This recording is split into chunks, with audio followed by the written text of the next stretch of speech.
rocky island, about fair to middling size. You've toiled your whole lives here, working in the fields, blacksmiths' offices. Perhaps some of you have been studying. It's a quiet life, a simple life, hard life though. But here you've spent the majority of your days. Um, Perhaps there's more out there for you. Perhaps you want some adventure, perhaps some luxury, some gold. Trade ships come by every 8 months or so, but it's not without its charms, but a tough life indeed. Perhaps it was fate then that started you down this path. For a few weeks ago, a couple villagers went missing, and then a few more, and then more and more. Shrieks and screams were heard in the night, emanating from the old ruinous keep standing atop the tallest crag on the island. You've been warned never to go there by your elders and friends. No good can ever come of such a place, but now it seems like it is alive to some degree. There are few villagers left, and the remaining ones huddle inside the Grey Gull Tavern, where people slam their fists and yell, "We have to stop this! We have to stop this now! Whatever's taken our kinfolk are taking them up to the keep, and who knows what nefarious plans they have for him. Who's with me? Who will storm this place? Who will take it? Will you?" I will. Yeah! Yeah. Let's all go. Let's get him. And as Kill the the beast. shouts from the keep emanate, we turn our camera to see this ruinous, old, moss-covered fortress. And the shrieks join with some howling and strange sounds and bizarre lights pouring out. Hail and well met, my friends, and welcome to an RPG Reanimators actual play. It's Alive, where tonight I will be thy judge, Colin. And we are playing Dungeon Crawl Classics, specifically Sailors on the Starless Sea by Mr. Harley Stroh. I would say that this is to Dungeon Crawl Classics what The Haunting is to Call of Cthulhu, if that makes sense. I am joined tonight by my fabulous players, Nathan, Alex, and Beth, who are going to be playing a not one, not two, but 4+, maybe even 5 incredibly killable peasants, angry mobs, in fact, who are going to be storming this keep looking for their lost kinfolk, figuring out just what the hell is going on their little island. No help is coming, so they've got to handle it themselves. Dungeon Crawl Classics is an old school Renaissance game of classic fantasy, very pulpy, high fantasy kind of stuff. Think less Lord of the Rings and more like Fafhrd and the Grey Mouser or the Elric series, if those names mean anything to anybody. It's great stuff, and I think we're going to have a lot of fun. This is called a funnel. It's the one thing that Dungeon Crawl Classics is really known for. Instead of starting out making a single character at level 1 and coming up with a whole big tragic backstory and all of this, our players are going to play a horde of peasants, and through the course of the adventure, they're probably all going to get killed off in terrible ways until one is left, and then that becomes your level 1 character. We are now playing the tragic backstory of your fantasy character, basically. To start off, though, we are going to create some characters. Everybody has their sheets. I know some of you have created some randos, but let's go through the process, the steps of creating your paper mache person here on board. So everybody good? Everybody ready to roll? Let's do it. Wonderful. Dungeon Crawl Classics has 6 stats going down the line, or ability scores. You have strength, how hard you can push things and pull, agility, balance, grace, fine motor skills, stamina, which is your endurance or resistance to pain and disease, personality, your strength of will, your charm, intelligence, how much you know and how well you do it, and finally, luck, right place, right time.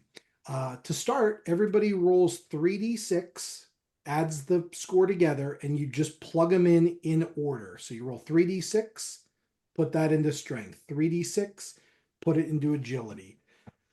And then as we go down, just let me know. So Nathan, we'll start with you.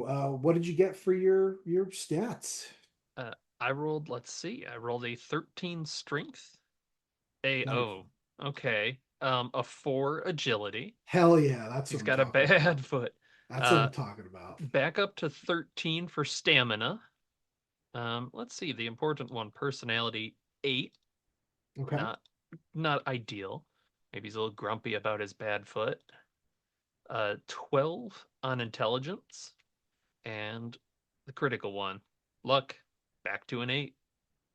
Okay, not too shabby.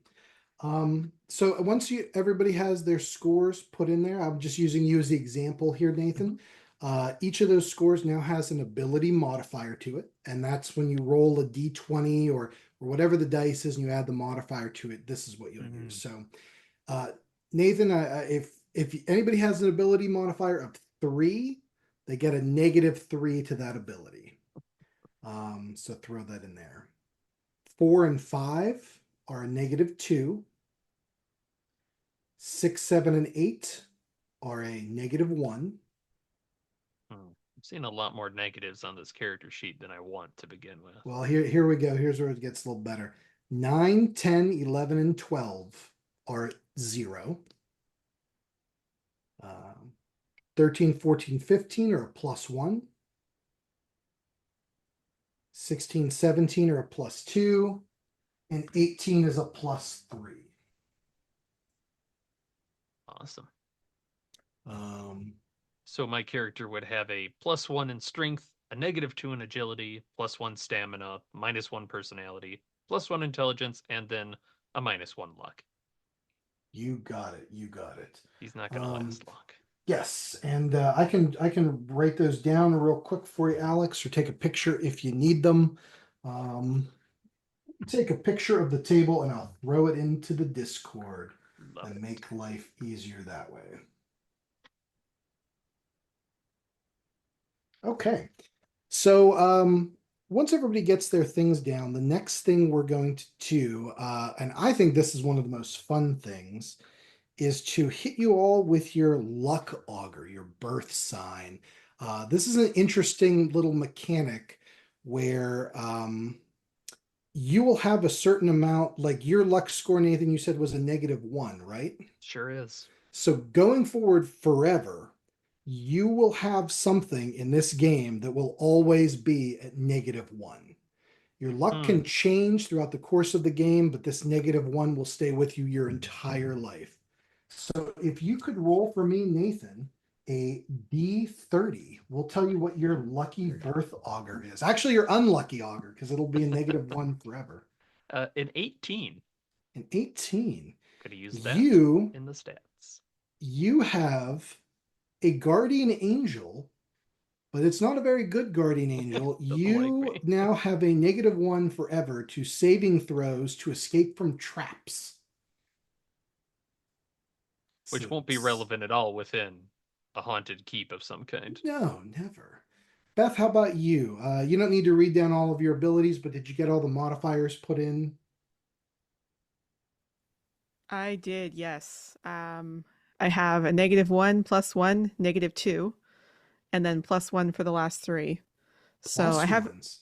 I'm very lucky. I have 14, 13, and 15 for the last three It's really good. stats. So you'll have a So +1 on this luck score augur. So roll me a d30, please, and let's see what your this character is good at. What do they get 11. up? 11. Wonderful. You have Fox's Cunning. You have a +1 forever to finding and disabling traps. Mm, So whether or not all that'll right. ever come into play, your character could eventually, if they live, become a wizard and you'll never need it, but it's still there for fun. There you And how go. about you, Alex? Did you get all of your scores put in and everything This is big fat goose egg, 0 for my for your modifier for for your luck. for your luck? Ooh. Okay, Yeah. you can roll d30 anyway, just for funsies, but it won't ever matter. You have a +0 forever. With pleasure. I got a 17. 17. Lucky sign, all saving throws. So I that get a would have been +1 great. to them. Well, yeah, No, I get a +0 to them. +0 Woo! every time. perfect. A note about luck is that you can spend it. Much like Call of Cthulhu, It only affects a roll that you make. So if a monster rolls to hit you, you can't modify their roll or whatever. But if you can add it to any kind of roll that you make for like um, damage, for attacking, for casting a spell, whatever. But luck is a little bit trickier to get back. It kind of goes up and down, but it's not like you're guaranteed. So, um, I would say don't be afraid to use it, but also be, you might want not to blow all of your luck on something. If you ever need to make a luck check, you roll a d20, and if you get your luck or less, you succeed at it. So going forward. The next thing you're going to put in is your saving throws: fortitude, reflex, and willpower. Fortitude is if you take a poison, how you can resist it. Reflex is jumping out of the way of this trap, and willpower is somebody tries to take over your brain. Um, they equal a base modifier of +0, and it's modified by your ability modifiers. So it's your fortitude is equal to your stamina, your willpower is equal to your personality, and your reflex equals your agility. So whatever those modifiers are, they just go right over. So just so we're there in the order they go, reflex is your agility, Yes, stamina is your fortitude, and personality is your will. you got it. Yes, I don't know All why I right. read those out of order, but there we go. So thank you, Nathan. No problem. I don't like my reflex save already. Good, good. Everybody starts with 1d4 hit points modified by stamina. You have a minimum of 1. So I've seen somebody with like a -3 roll a 4 or something. Or they roll a 1 and their stamina is -2. So roll 1d4, add your stamina. That's how many hit points your peasant has. 2. That's bad. That's real bad. Jesus. How about you, Alex or Beth? What did you guys get for your 1. I rolled a 3, but my stamina is -2, so That means you have 1 hit point. You're Let's gonna live go. forever. At Don't 2 worry. hit points. You're gonna live forever. You're gonna live forever. You're the Alex, what did strongest you of say you us. got? 1 hit point. 1 hit. Oh man, this is a crew. I'm loving this. Oh yeah. Everybody starts with 5d12 copper pieces. It's kind of a weird number. This represents like all of the coins you've ever gathered in your entire life. You're not rich.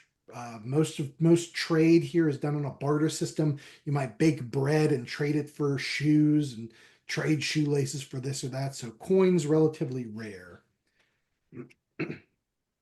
Especially in my case. Wonderful. Rocking a 21 coins. It's not bad. 21 copper pieces. Next up, everybody's going to start with 1 piece of equipment at random. Nathan, roll me a d24. A D24. Yes, sir. A 6. 6. You start with a crowbar. Oh, Nice. yeah. Beth? A 10. A 10. You start with a hammer. Small. A small hammer. A ball peen hammer. A ball peen hammer. You could kill a guy with that. You could hit him in the It's back of true. the head. How Dump about you, him in the river. Alex? 7. A 7. You start with a flask. Empty. Hell yeah. Aw. Oh. I love it. Next up, and this is where it gets super fun, is your occupation. You'll roll a D100. This will tell you what kind of person you are, what kind of weapon you have, and a trade good that you have. Now, I will say Dungeon Crawl Classics doesn't necessarily have a set lore or world or anything like that, but it's mostly a humanocentric view. I would say there's about a 70% chance you're going to get a human of some kind. But we'll see. Nathan, give me a D100 roll. 38.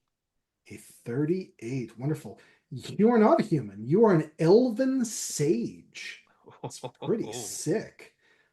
You come with a dagger Don't and parchment and quill pen. So wonderful. Yeah, man, that's pretty dope. Beth, how about you? A D100, if you would. 57. 57. Holy cow! I must have spoken too soon. You are a halfling dyer. So not only are you a halfling, but you dye cloth and clothes. So great. Oh, You come with a staff and 3 yards of fabric. So all wonderful. right. So that's roughly 9 feet. That's pretty good. So wow, we got an elf and a halfling. That's amazing. The other thing about a halfling, I will say, your movement speed is 20 feet as opposed to 30. So just make a note, your little stubby legs don't take you as far. Alex, how about you? I got one lower than Beth, 56. 56. You are also a halfling dyer. That was a 56, 57. So Yeah, wow. you too, maybe you're the Dyer brothers or something like that. I don't We run a know. business. We run a business together. I think that explains why we both have 1 HP. Yeah. Perfect. All right. You've gotta stop breathing in those fumes. You really gotta. Once again, you come with a staff and another 3 yards of fabric for you. So wow, you guys can make like a whole suit now. It's pretty great. Wonderful. Or 2 halfling Uh, suits. That's right. Yeah, 2 halfling suits. that's a good Yes. conversion rate. Your modifier to attack rolls is a +0. That'll come when you make a melee attack, like when you hit somebody with a sword or a staff or whatever, you'll add your strength bonus or strength modifier to the damage. If you're rolling to attack range, like with a bow and arrow or sling or whatever, you will use agility to do so, and you don't add any modifier to that. So that's it. And frankly, that's pretty much it. Characters made. Oh, one last thing. This gets really important later. Choose your alignment: lawful, neutral, or chaotic. Quick explanation: law is unity and prioritize the values of humanity, order, authority, stuff like that. Um, chaos is the opposite. You like wild and free. So Okay. a little bit of discipline or a little bit of freedom. You pick, or somewhere in the middle. Beth, do you want to be like capitalist halfling brothers? Absolutely. All Yeah. right. So law for sure. So law. Yeah, for sure. I also took law because I'm envisioning this elven guy that's like, guess we're gonna have to break in there and see what's inside, and then I can Well, document. we have to get the warrant first. Oh, I've got the warrant. What do you think my parchment quill is for? Perfect. So question. Yes. AC is 11. Oh, armor class. Let me see about providing that. I'm just looking at the previously generated ones and they all say 11 except for one that says 12. And I don't know why. See here. I don't know why I didn't look at that. I made a whole cheat sheet about doing this, but I don't know if I have armor class on here. So I'm gonna say it's probably gonna be, oh, I understand why, because if you're not wearing armor, you're determined entirely by that. So let me get to armor here. That should be in equipment, I believe. There's Armor. a lot I of will, books. yeah, okay. Armor class determined by armor shield. An unarmored peasant is AC 10. Armor class increases with improved defense, so wearing armor increases character armor class. Great. So yeah, I'm unsure why it says 11 there. I'd go with that, but for your guys you just made up, I'd say it's all 10 because you're not wearing armor of any kind. So great. So you guys have stabs and daggers and yards of cloth, and you've decided to go up to this keep and give what for to the powers of evil that dwell within. This can't go wrong for anybody involved. This is going to be terrific. Any other questions or any other thing before we get started? Because that's how you make a character. It's pretty quick, frankly. And you said most of it's going to be a D20. Do you want to talk about the die system? I know it kind of is Yes, thank interesting. you. Dungeon Crawl Classics uses what's called funky dice, and the reasoning is back in the 70s and 80s, the normal polyhedral dice, which are ubiquitous in the hobby games, weren't so much. Those were hard to get, and they were weird and kind of gave this little bit of esoteric mystery to the role playing games hobby. Like, wow, those are such weird objects. And then Dungeon Crawl Classics doubled the hell down on that and said, let's make even weirder dice and throw them in. So you have a D2, a D3, a D4, D5, D7 in there, D20, D30. So a bunch of weird ones. You can buy sets of these online, which are awesome if you want them physical. They're so much fun. Theme sets, you can even buy just the funky weird ones to add into your extra die. Um, there is a thing here called the dice chain that goes in order, like a D2, D3, D4, it goes up. Sometimes things will happen and you will increase your die type. So if you become, say, a warrior at the end of this, your attack die might go from a D20 to a D24, even up to a D30 later. So you can do more and more powerful hits and abilities and things. Um, I will say too, for when we get into combat, and we'll get over this a little bit later, you'll all use a D20 for your attack rolls, which is great. A natural one is a fumble, and we have a fun fumble table of all kind of terrible mishaps that will befall you. A natural 20, if it still hits, is a critical hit, and we have a critical hit table, which is awesome. That's good stuff.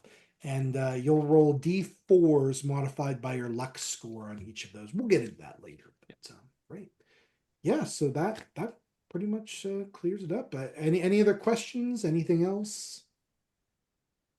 All right, my Now friends, let's go get our roll. people back. Sailors on the Starless Sea. I do have a bunch of flavor text in here, so I'll hit with you and let me throw the map of the keep. I'm sorry, into the Yes. discords for you. Um, give me 2 seconds here. Starless Sea map. So we're all wandering up the hill towards the keep. Yes. My Here we elf go. guy. Hopefully it's big enough. You stand before the ruined keep, which squats atop a low, craggy hill, its walls of toppled stone and massive granite blocks hinting at forgotten battles and the clash of mighty armies. Now the ruins seem host only to creeping vines and the foul miasma that drifts down from the keep. The air is overrun with pestilence. Fat flies bite at you incessantly, and clouds of small black insects choke your every breath. The long abandoned land is strangled with thorny vines that drape the sickly trees and hang from the ruined walls. There is an odor of rot and decay as if the hill itself were decomposing from within. A sight gives you pause. A ragged banner depicting a crimson skull on a black field stands high atop the ruined walls. Whatever lurks within has terrorized you and your village for far too long. You turn to your companions and ready your meager weapons. The time for retribution has come. We're going to say that you guys are not quite on the map yet. You're far to the south here, approaching it. You've been told from ages ago, long ago, don't go near that keep, but maybe you've skirted it before. You know that a lot of the walls are crumbled in sections towards the back and the rear. Um, the walls do rise about 30 feet up high, and there is a path that leads up to where once would have been a drawbridge, like a place you can cross. So, how would you like to approach this keep? Ugh. I'll change my name on here. I'll be Waylon the elf. Perfect. Now, I will say you can be Wayland, but you can send forth any of your peasants for any task or ability. Ah, As far as a marching order goes, they do say that whoever's like closest to the center of the table, if you had them all in the line, just pick who's your front dude, and then we're gonna say those three dudes are in the front. Or I'm sorry, those people. I don't mean to sound gendered there with dudes, but dudes and dudettes. Um, perfect. well, How in would that you like case, to approach? Waylon's group with their, not pitchforks and stuff are very slowly coming up the hill. Okay. How fast are the other two? Are you already there? Definitely slower because Yeah. we are of halfling. We're halflings. Yeah, the brothers are slower. Keep up, Uh, keep up. My bad leg. the other folks in my party also include an elf and a few humans. So they're sort of plodding along behind us, keeping up with us slowly. I have to roll the occupation for the others, so I will do that. Oh, okay. Do you want to do that here, or are you going to take care of that on the back end? Like, I'll do it on. Well, I don't have access to this stuff, but okay. we can do that. How about You- I'll just roll 3 D100s and then. Oh, these guys are all awful. All right. 2, 47, 64. 2, you're a human animal trainer. Okay. You come with a Yeah. club and a pony, a live pony that you can bring. Oh, trigger Send the warning. pony across. Trigger warning. Animals may die in this. I'm not Oh going to be my. mean about it, but if you send animals into like a horde of orcs or whatever, they might get killed. So trigger warning for those at home. Yeah, you come with a club and a pony. So you see the animal trainer hug his pony and then let it go. Slap its ass, it runs down the town. Yep. Perfect. How about what's your next one? The next one was a 47. 47. You're just a regular old farmer. You have a pitchfork, which functions as a spear for combat, All right. and and you come with a hen. Like maybe The farmer says, Slap the hen on the ass and send it away. and the hen runs off. Okay. And then last but not least, I did get a 64. A 64. We're back into halfling territory, my friend. You are a halfling vagrant. Uh, you come with a club and a begging bowl. You have your bowl that you get change in. So super, super bad. That's great. I love it. Wonderful. So the halfling brothers have seemed to have taken charge, and they're leading the group. Okay. Like, I'm so angry. I just paid off my mortgage. what I don't We're not paying understand. rent on the building anymore. Right. We finally have a chance to make ourselves known and spread our commerce. But this fortress is in the way. It has to go. It's gotta Has to go. go. How did they get all the fast people first? That's what I want to know. Oh. All right. We're the Fene brothers. I love it. And I am a Gubu. A Gubu. I love it. Sindri Fene, Like the Love pasta. it. like the pasta. Is that a pasta? I've never No. had that. Oh. Absolutely not. It is in this Fene. world. Vodka sauce. Fene with vodka sauce. Yeah. You've never heard of it? Well, Perfect. I would suggest, based on our current makeup, that we not perform a full frontal assault upon this. Perhaps we go in through the broken walls, all Why? They stealthily. can't kill all of us. You make a good point. You can leave. I So is suspect that they can. is that right up the front that I'm taking it, or is that Yep. all right? Perfect. I'll An I'm stand old- by. inspect in front of us. Is the drawbridge? Oh yeah. It's been destroyed, right? You can kind of see up towards the keep, but before you even make it here, an old dirt road, now overrun with weeds and sickly vines, rises toward the ruined citadel. A grisly sight bars your way. A pair of bodies secured to poles by long, ropey vines. The wicked vines seem to have wormed their way inside the body's eyes, ears, and mouths.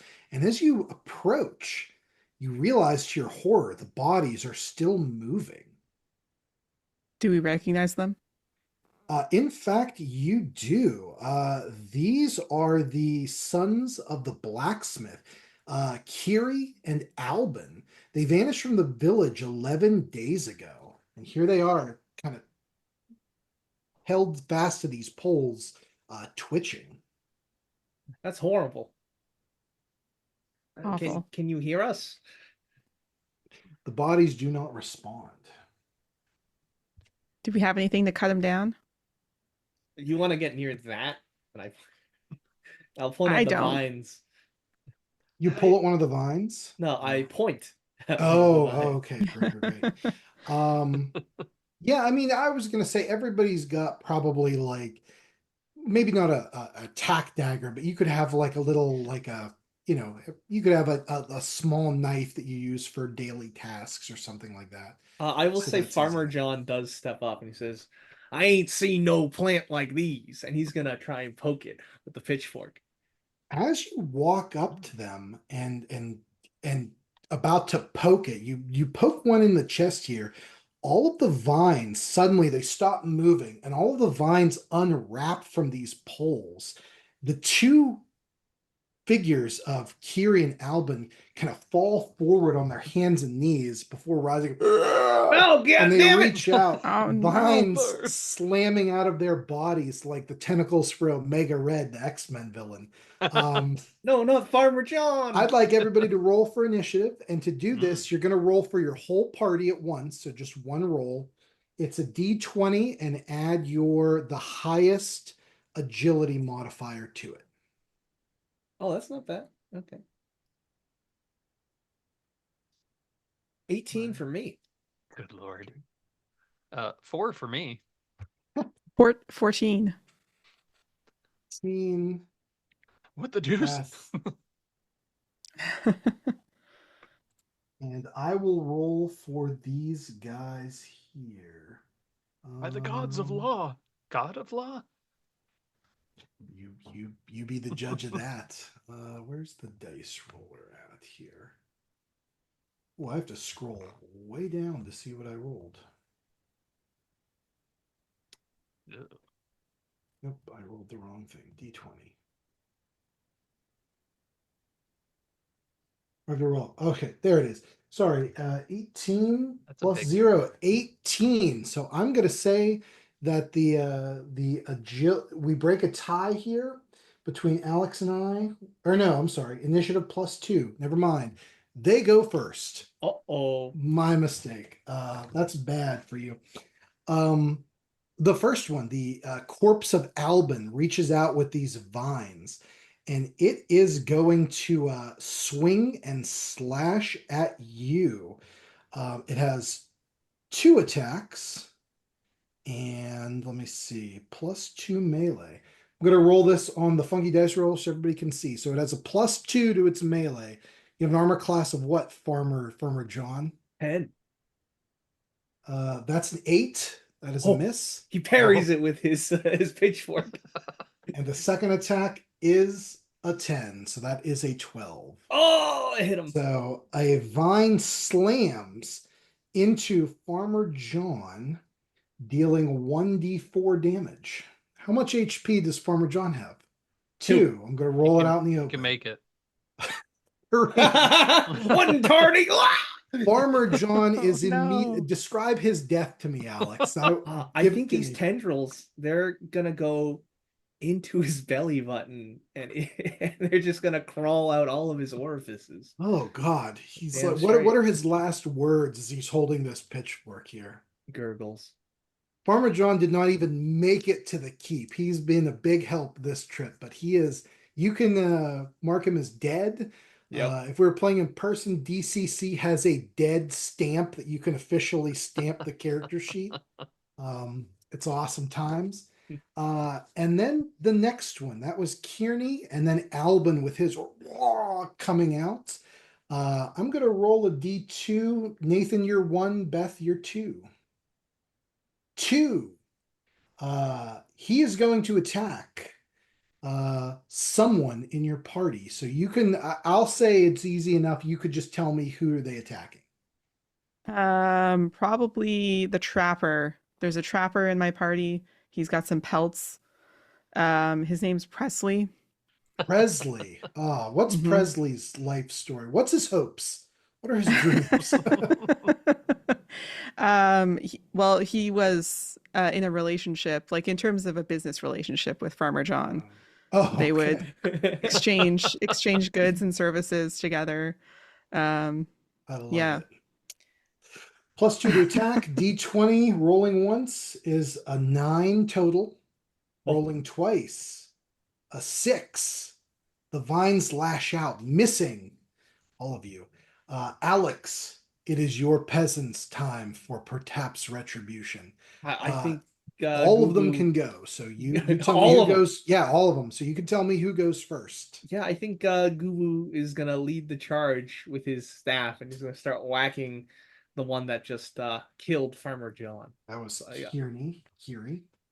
I have a +0 modifier to attack, right? I believe so, yes. Yeah, and then the strength is only for damage. Yes, that is All right, correct. all right. So 14. That is a hit, my friend. And what are you attacking with? A staff. A staff. That's something I should have looked up to see what kind of damage a staff does.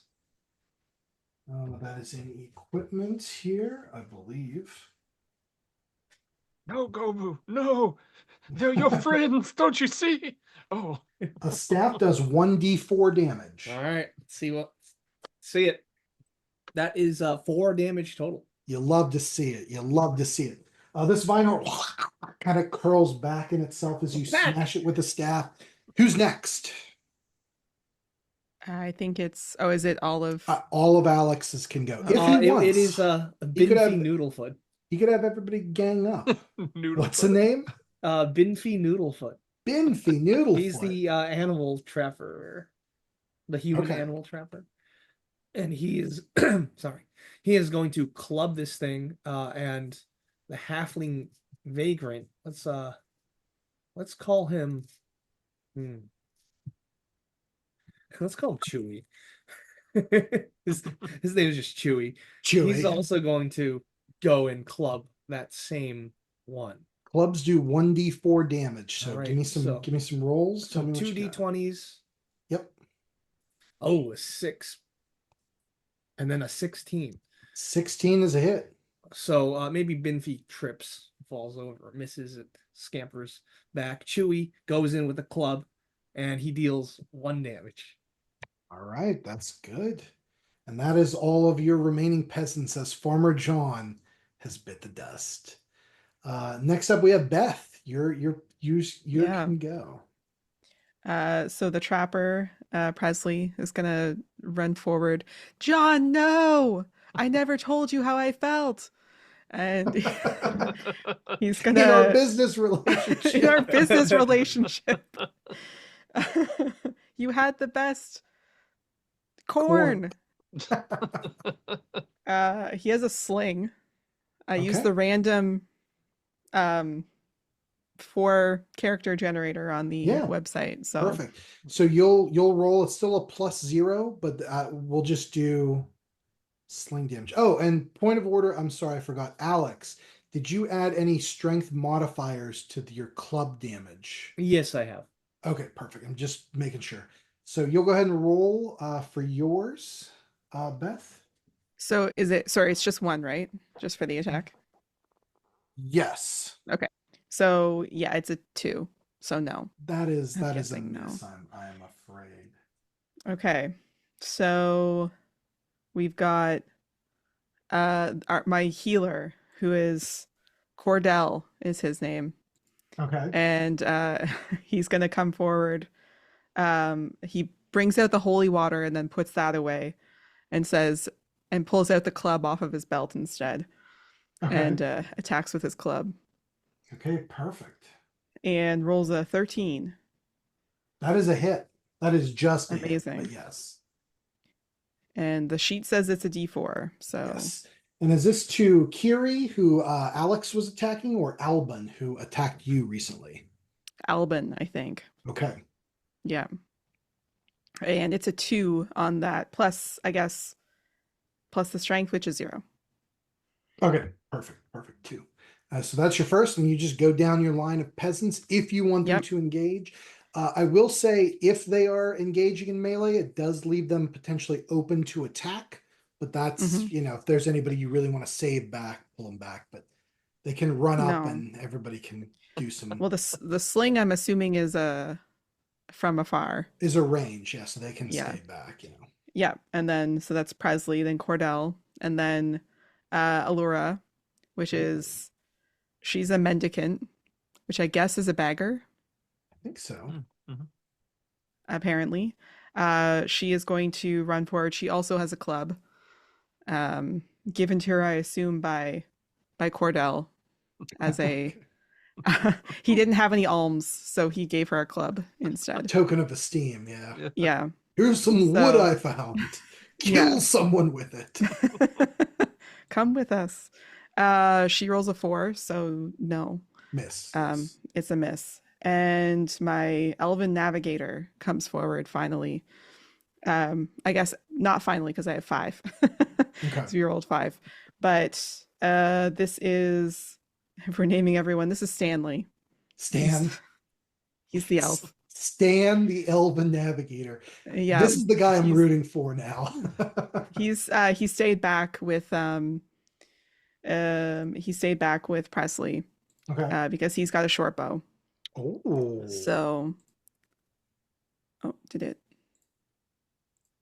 And he misses. He rolled a 6, so he's distracted. Yeah. Yeah. This is a terrifying ordeal. There's a professional triangle going on with Presley.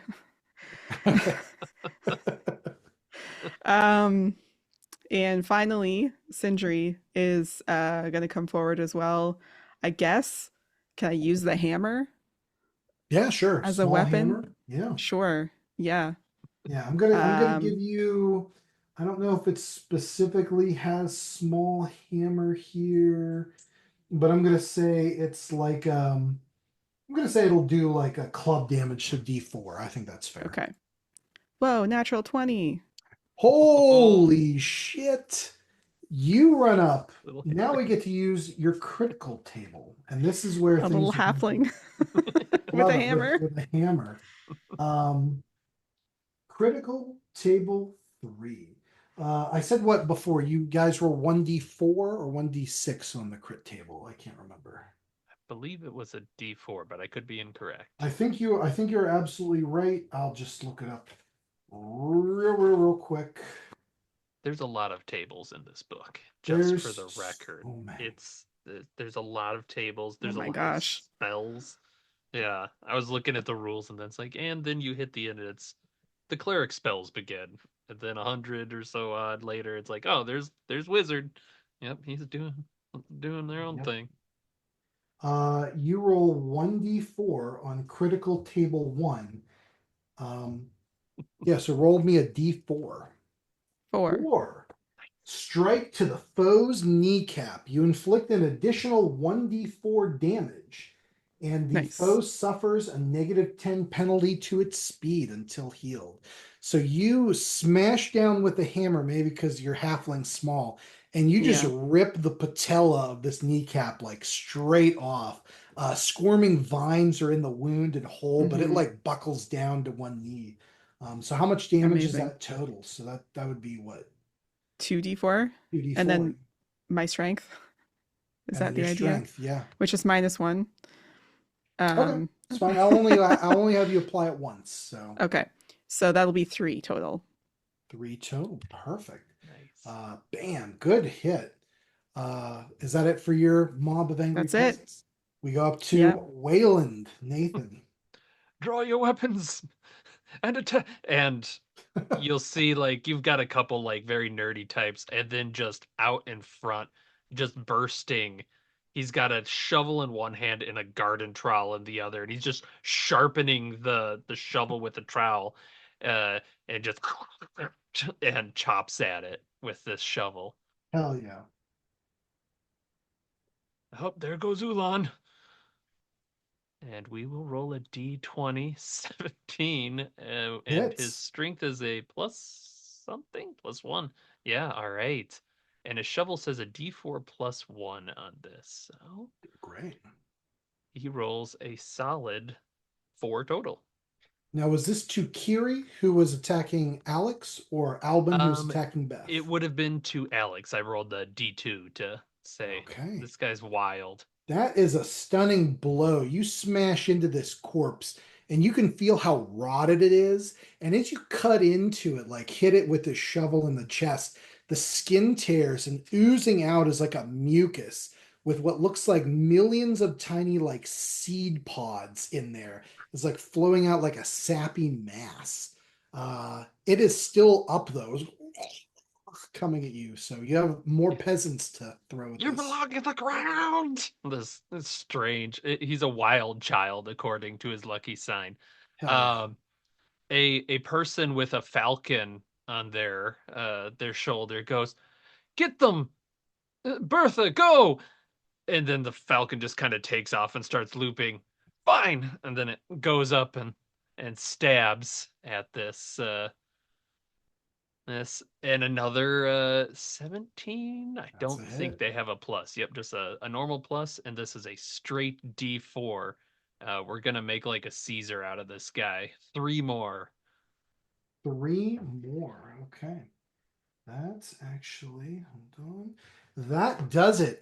So describe this thing's terrible demise to me. It's already clearly dead, but the vines inside of it begin to go limp. What's it look like? Let's describe this for me in Uh, gory detail.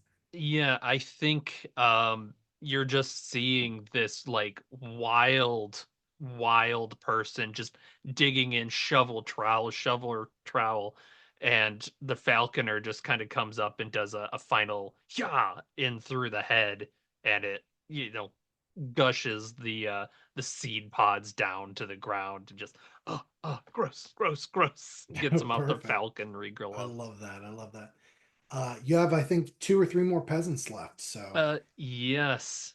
Oh, this doesn't seem so hard. And a astrologer hops up and he's gonna try and do the same thing to the remaining one. Oh, that's a D4. That is not it. Does I don't think a four is going to succeed. no. Yes. It's more difficult than it looks. Um, the last one that is actually going to go up because I'm gonna hold on to Wayland for the moment. He's leading the charge. This rat catcher, he's got dead rat pelts all over, runs up and does seem to hit with a 14. Oh, That's a hit. 14. He's got a That's a minus hit, my two. friend. Yep. Yeah. And then he also rolls at a minus two. So zero, even with a successful hit. Wonderful. Wonderful. He's been made for this mission. Uh, is that it for your peasants? Yes, Wayland is in the back. Give him the what for? Give him the what for? Come on. And this thing rears back. It is surrounded pretty much by a whole bunch of you. I'm going to roll a d3 at random. We got Nathan, you're one, Beth, you're two, Alex, three, Beth again. No, no. So, Beth, you have, I think, three of your peasants were around it. Just Yes, two of them still correct. back. I'm going to roll a Yes. d3. So, who's number one? Who's number Okay. two? Number one, I guess would be Sindri, Okay. my main. Yeah. And then we have um Cordell and Alora with their clubs. Sindri, Oh unfortunately, has no. drawn the No. ire of this creature. He's That gonna makes roll. sense. Sindri did roll the natural 20 and kneecapped it. Oh yeah, yeah, of course. I mean, this mindless vine creature is definitely somewhere in its vine subconscious. It's like that one, the one Yeah. with the hammer. A d20. It adds a +2 to this roll. Rolled a 6, got an 8. That's a miss. And Oh, with its great. second swinging, it tries to backhand with these vines. A 12. So that is a hit. I roll 1d4 for the damage. How much hit points does One. Sindri have? Oh no. With a roll of 2, No, describe Sindri's brother. unfortunate death to me. What does that look like? I think he's panting on the ground after kneecapping this creature. Um and and he's looks up just as it comes down on him and is just basically consumed by vines Oh, and just terrible. like dissolves into the ground. Oh, an ignoble death for a noble Yeah. halfling. And I do imagine that the vines, I think that probably Sindri had some dye on him. So the Okay. vines turn into like a purple color as they absorb the ink. Oh, that's so nice. Yeah. That's great. That's great. We go to Alex. Let me roll will for that one. Sure, go for it. All right, I failed. So Gubu is gonna cry out, "No, Sindri!" And then he's gonna hug the vines and probably die. Oh shit. I'll tell you what, here's what I'd like to do. How many points does Gubu have? One. You're gonna roll a luck roll. So you want to roll under your score. If you fail this, the vines will consume you as well, Gubu. Okay, excellent. But I want to die, but I succeeded the luck roll. Try as you might, fate at this No, moment. take me with you. Maybe it is a cruelty that it spares you from the sweet embrace of death, but live you do. No, Goober, you must fight to live another day. I'm nothing without my brother. And then Vinfi's just gonna be like, get the fuck out of the way and hit it with a club. All right, roll it up. I will say, since we were supposed to have 5 characters, Yes. Farmer Sally is going to stagger up the hill drunk. Okay. Yeah, that's perfect. That's perfect. So Vinfi, he missed with the club, but Chewy, he's gonna come in. The third halfling, not 20. It's getting coming in gross. hot, baby. That's right. Give me that crit roll. That's a D4. D4 with the club. All right. Yes, sir. With the crit roll of we rolled a 2. 2. Foe jabbed in the eye. An additional 1d4 damage with this strike. So you pop that club right through his eye socket there. A bunch of his rotting skull moves away. Under the flesh, he seems more vine than man. So what is that total damage for you? 5 total. 5 total. That is enough to fell this beast with the eye poke. Describe to me what its death looks like. I would say that the force that this club goes through the skull and the vines, it breaks the club in half and shatters the skull. Shit. So Chewy just unceremoniously picks up the pitchfork of Farmer John. Okay, perfect. As these things die, you see that the vines are limp. They go from a nice, like I wouldn't say healthy, but like a living green to almost gray. Where it's not dyed purple from poor Sindri. However, you see after a moment their chests kind of like rip open, and out comes these masses. It's like mucousy sap, snot, billions of seeds in there. And they begin very slowly to like crawl their way out of the chest and onto the floor. And it looks like almost like an amoeba with pseudopods branching off. Like they look like they're trying to crawl away. Anything you guys would like to do in this moment as you see that? Yeah, go ahead.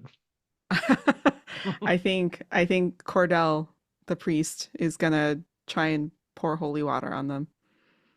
Okay, perfect. It's like salt on a slug. Tell you what. Give me a willpower saving throw. Okay. Not saving throw, or a willpower roll, I guess, or whatever it is. Is that personality? Personality. Yeah. Roll personality. That's a 6. Okay, that's good. You pour Is it it? onto there.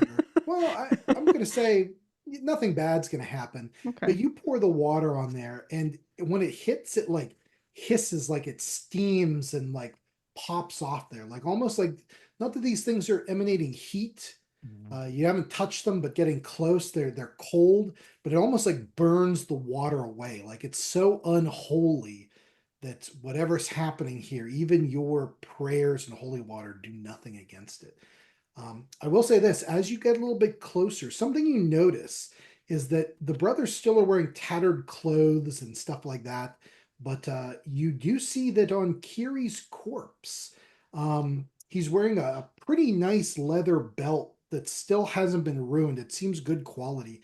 And around the back, he still has attached to it his short sword and dagger, which you would know were gifts from his father to him a few years ago. So if you want to take them, you can get from whoever a short sword and an extra dagger.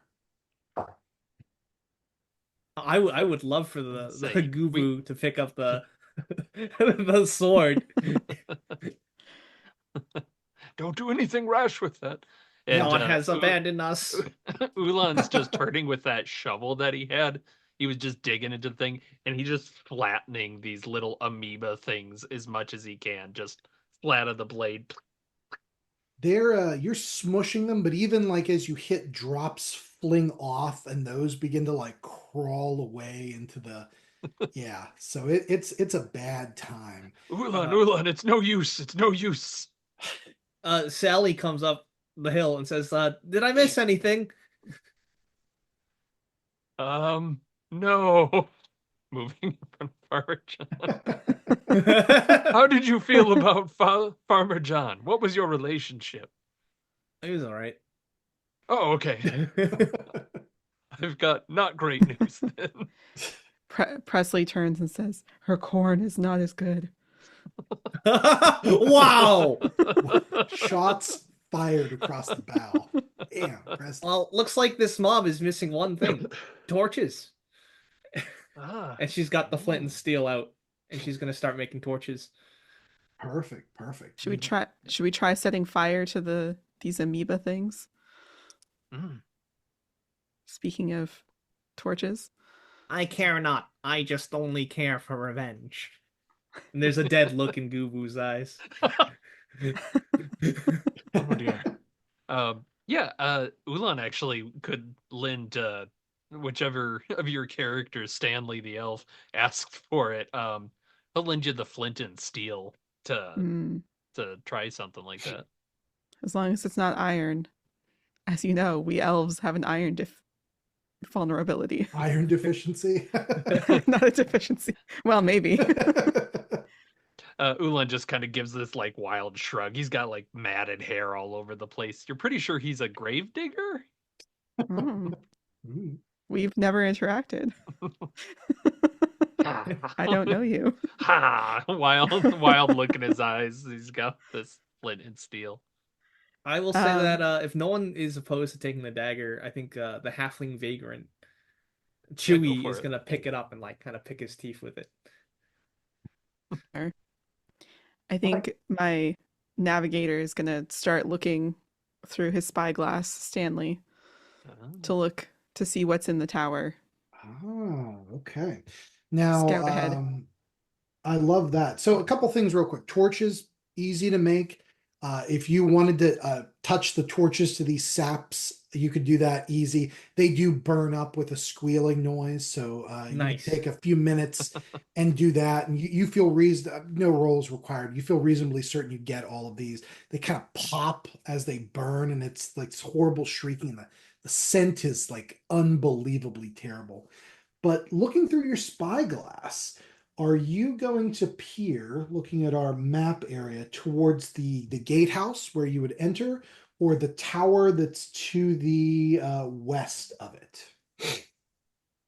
I think, or both. You could do either or. Yeah, I think the tower to start, because I feel like that's a good use of a spyglass. Okay. So I think we could just walk up to the gatehouse. Perfect. This tower stands pretty tall, a good like 50 feet high. The main curtain wall here is about 30 feet. And unlike a normal a fortification that you've heard of or whatever, where it's made of like cut blocks, the walls here, they look like they're almost made of what's what I'm looking for. Rather than simple card blocks, the keep seems to be built of enormous standing stones and mighty dolmens. The blocks are fitted together crudely. There's plenty of gaps between the stones where you see rotting vegetation and pools of water from which emanate thousands of gnats and mosquitoes. The whole place gives a sense of just decay, even its stones as well. Looking up to the top of the tower, you see this may be one of the only ones still standing here.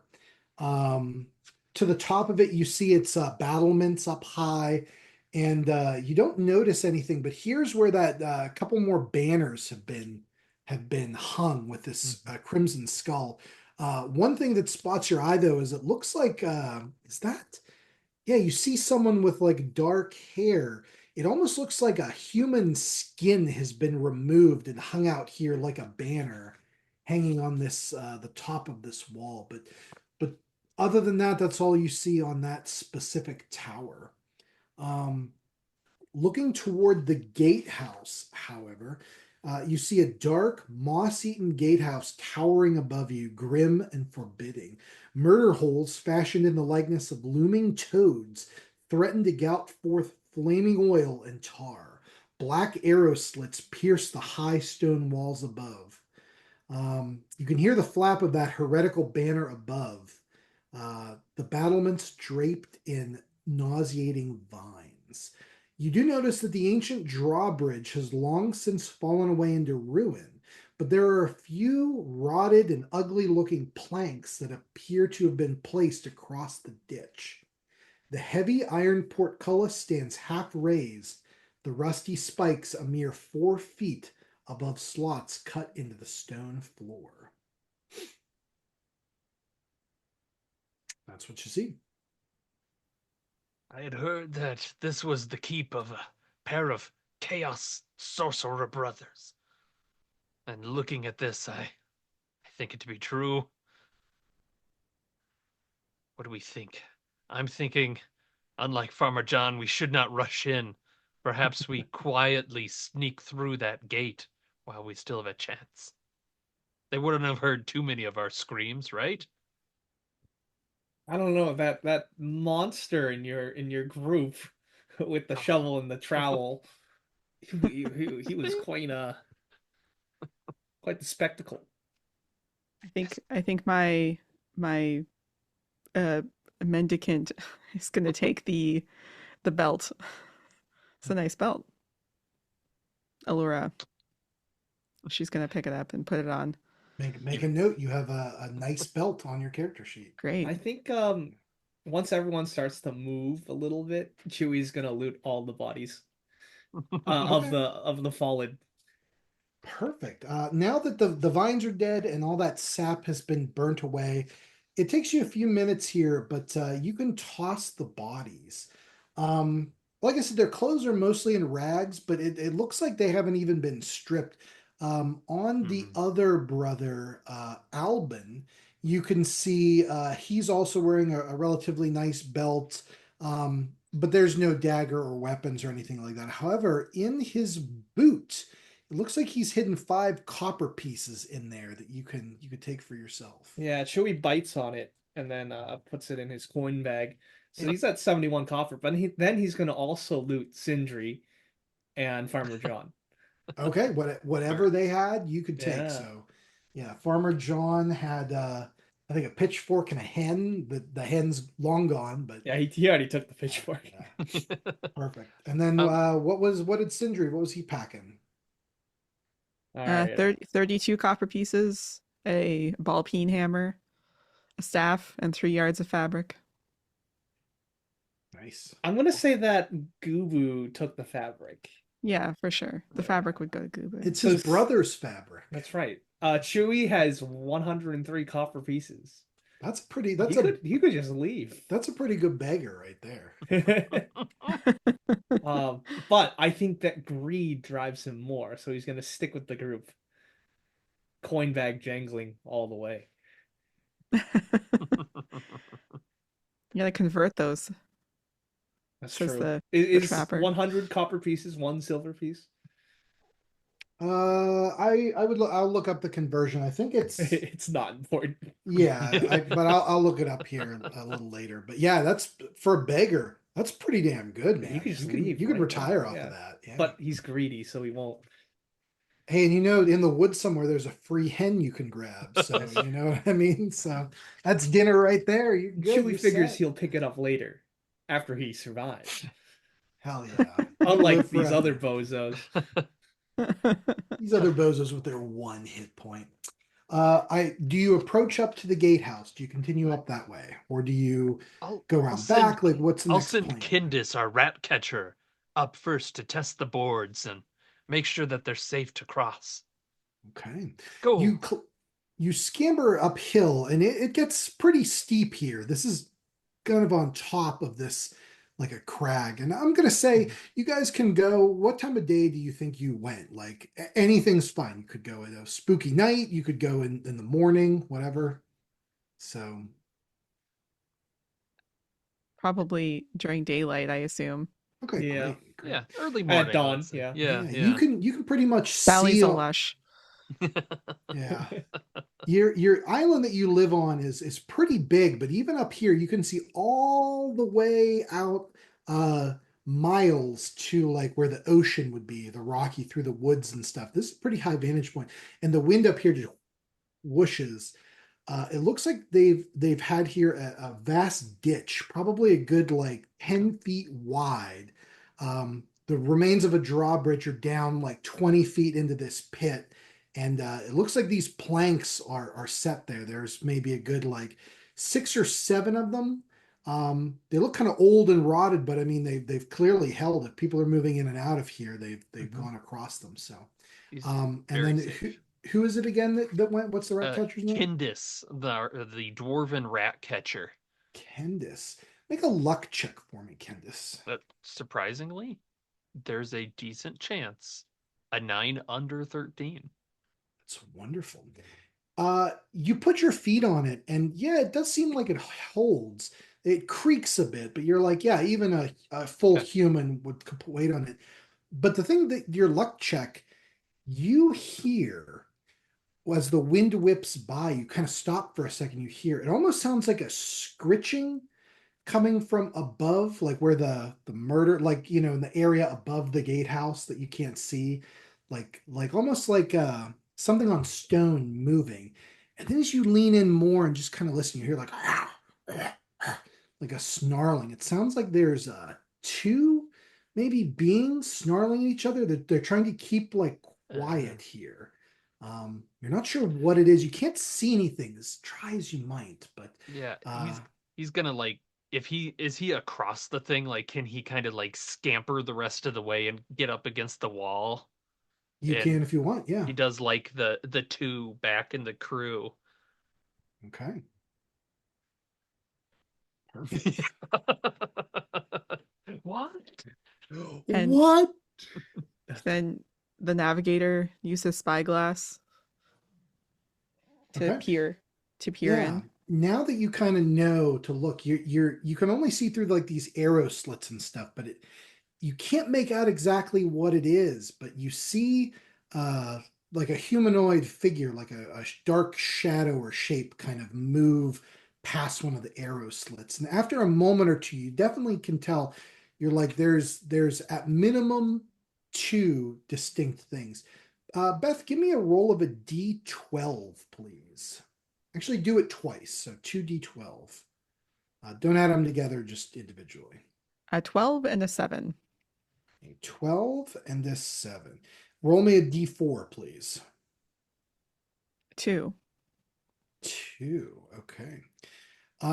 As you look, one of them, you it's really weird because the light it's like so brief as it walks by, the light glints off of something you would guess would be like, how if you see an animal's eyes at night that kind of glow, but the sun Mhm. glints off of this, and there's more than two set there.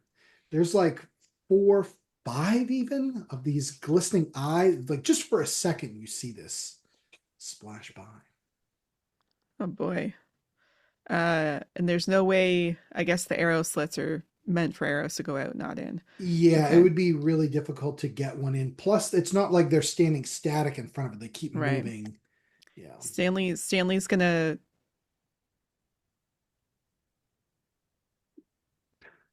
What do you see? 5, 6, 7. I don't know. Oh, There's a lot of holy them. There's more smokes! than 2. I No, think we no, have to these go were around. eyes all on one head. Oh. I'm sorry, I still like the idea of you go like 5. It's just- Well, they've got it's spiders. I think it's spiders. Maybe we should go around. I think we should go around. Sorry, Candice. We'll motion to Candice to come back. Oh yeah, or to go around. It's and just as confusing as us yeah. doing this. You see, he just starts scooching around the fort, and he's gonna go towards the left side of the map. Okay, perfect. Yeah, you guys can take, you're under no specific time crunch necessarily, so you can take a while and kind of go down the hill and kind of around through the woods. And where are you going exactly? You said to the left side of the map? Yeah, kind of where the top wall has that turn that's then broken. Okay, so in the upper Yeah, corner. upper Okay, left. Yeah, great. that's Yeah. the end destination. Yeah, perfect. You guys make your way through here. The keep's massive wall has collapsed here, spilling cyclopean stone blocks down the rocky slope. The blocks are precariously balanced atop one another like a Titan's game of dice. You would have to climb your way up these massive stones, this like rock fall, basically. But what would you like? How would you like to approach this? What would you like to do? You tell me. I think at least my group is going to try and scamper up Okay. Does the anybody rocks. have any dwarves in their party? No dwarves? You do. Yep, the rat Uh, catcher that is right up next to it is a dwarf. Perfect. Roll me an intelligence check for that dwarf. Oh, that's good because he's so smart. No, 5 total. 5 total. And you would have a racial bonus to that as a dwarf, which I think is a +1, so Okay, 6. cancels Okay. out the intelligence loss. Yeah, okay, that's fine. Yeah, yeah. All your dwarf knows is that, man, these stones look dangerous, but beyond that, nothing much. So, okay. So who's going up first here? I think Allura would scramble up. She'd say, "You stay back here. You stay back here, father.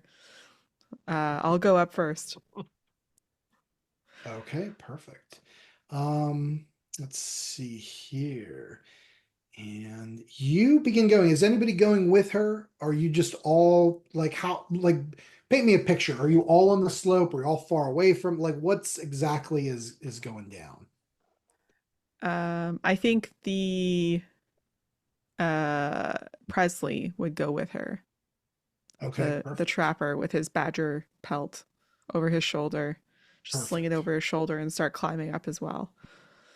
Perfect. I'll uh Uh I'll send along Kindis because he's right there, and Yeah. then the fellow that had the falcon that is still up in the air circling. His name yeah. is Pongor. He'll come along as well. Okay, perfect. Perfect. Alex, you send anybody up? Everybody, where's your crew? What's going I'm on with them? sending. Gubu is gonna stay with Stanley. But he's gonna send Mr. Noodlefoot up to assist Stanley's group, Okay, perfect. and As I'll you send Sally as well. Okay. As you guys are going, give me of the people that are going, I'd like a group agility check. So pick whoever has the best agility modifier of who's going, and everybody roll me an agility check. One is one the best. Beth, what'd you have two? 2. Okay, yep, there you go. Presley has good agility. He's He's quite impressively. agile. So Yeah. roll me an agility check then of 11. so D20. Okay, good. You're climbing up here and you're doing relatively well trying to avoid, but these things are like even though they're massive, they begin to teeter as you go up. And as you approach, you're near the top here. This is Presley, you said? Mm-hmm. Presley steps, unfortunately, and it's just a small stone that skirts out of the way, but it hits a bigger one, and then a bigger one, and soon rocks begin tumbling down the slope in this massive gosh. avalanche. Presley is fine. Presley's completely safe. Everybody else below Presley is not. Dust fills the air, a deafening crash of stone on stone all of a sudden. So we're gonna go here, and this is gonna be rough. This is gonna be rough. I'm not gonna lie to you. So what I'm gonna do is I'm gonna roll for a party, and I'm gonna let like Nathan, which two people of yours are going up the slope? Pongor and what did I say? His name was Kindis. Pongor is first. I'm gonna roll a Okay. d20. Okay. Wait. Roll funky dice is enter name. Okay. Pongor's got a +1. He's got a chance. That is unfortunately a hit on that roll. And then who's Okay. after Pongor? Kindis at a flat 0. 2 13s or 2 hits. Okay, Um, Kindis might survive. they're going to take 1d10 damage apiece. So Kindis Pongor's up might first. survive. No, Pongor is dead for sure. He's only got the 1 hit point. 6 and 10. Bertha, no! And you see this falcon just kind of ignores him and keeps going. Oh my Two God. of your people crush screaming under rocks, destroying their equipment as well as it gets completely. No, not the net. Alex, who did you send up? Mr. Noodlefoot and Sally the farmer. Noodlefoot's first. D20. That's a hit Oh, for 7 damage. crushed. And who's Sally the farmer who came up drunk? Yeah. That's a hit Uh-oh. for 6 damage. Oh, she's gone. Dead. Beth, who was coming up after? What's his name? Holy crap. Presley, Presley's the fine. trapper. He's at the top. He started this whole thing. Yeah, he was trying to make it safe for Allura. And you said it was Allura. Okay. Yeah. D20. And Go yeah. ahead. D20. No. Yep. 18. That's a hit. Oh. D10. Are you guys seeing this? The dice I'm rolling? Jesus Christ. Oh no. I thought she might have a chance because she had a 4 HP, but 10 points of damage. She is crushed. She's crushed her nice So belt. that she wiped just out half of all of Did anyone other than Presley survive that? Nope. No. Just but the ones who are on the ground survived. The ones who were not climbing the slope. Everybody on the ground is just looking up at Presley like, what did you do? How many peasants does everybody have left? 3, 3, and 2. Okay, that's fine. That's good.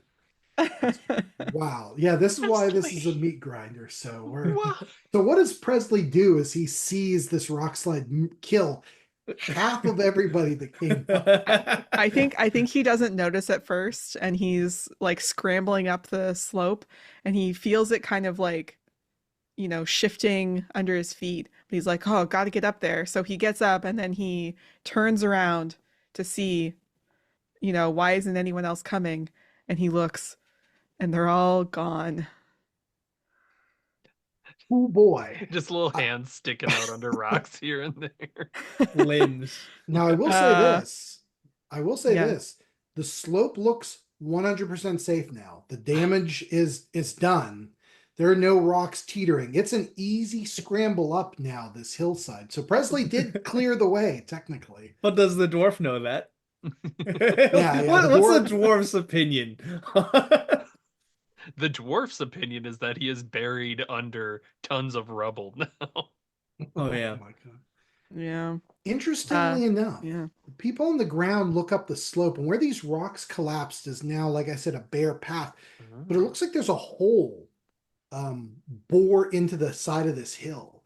And beyond it, it leads to what appears to be like an actual tunnel. And peering down it, you can see maybe like 10 feet in.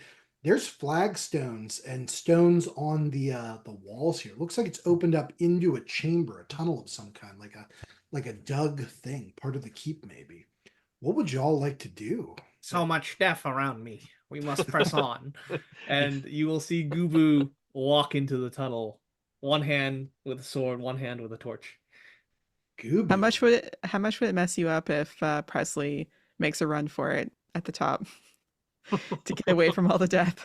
Yeah, he can make a run. I don't. That's fine by me. We can get to what Presley does up there. It's gonna be Okay. awesome. I love that. Yeah. Let me go real quick to Gubu, and then we'll cut to Presley. Let me just script Gubu. You squeeze down through the narrow opening, dropping into a small cave below.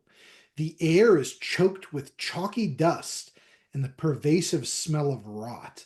A single shaft of light cuts through the swirling dust to illuminate an enormous stone door set into a portal. The portal is circumscribed in runes. At the center of the door is a large pentagram inscribed within a circle. Both the runes and the pentagram are set with silver and seem to glimmer faintly in the dim light.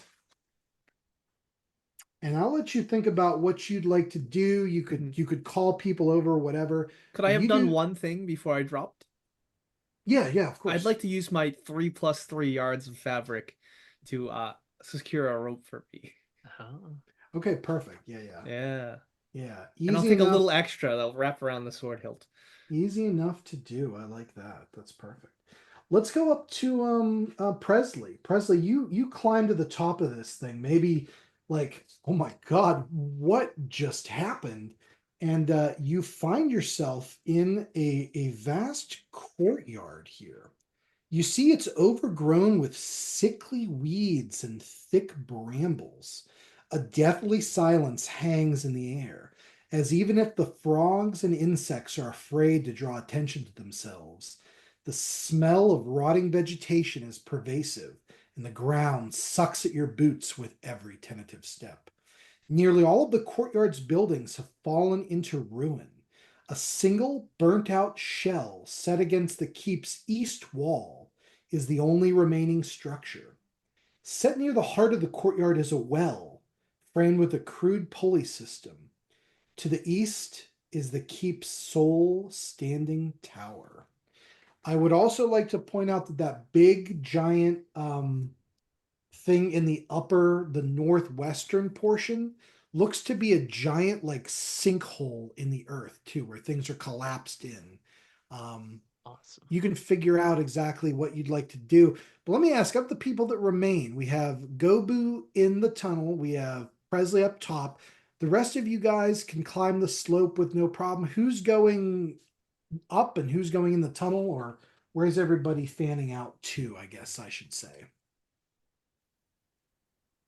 I'm going to have Ulan and Wayland follow Gobu. So the shovel guy who's been marking off on his shovel all the people that died in the thing, because he's the gravedigger. He needs to know these numbers.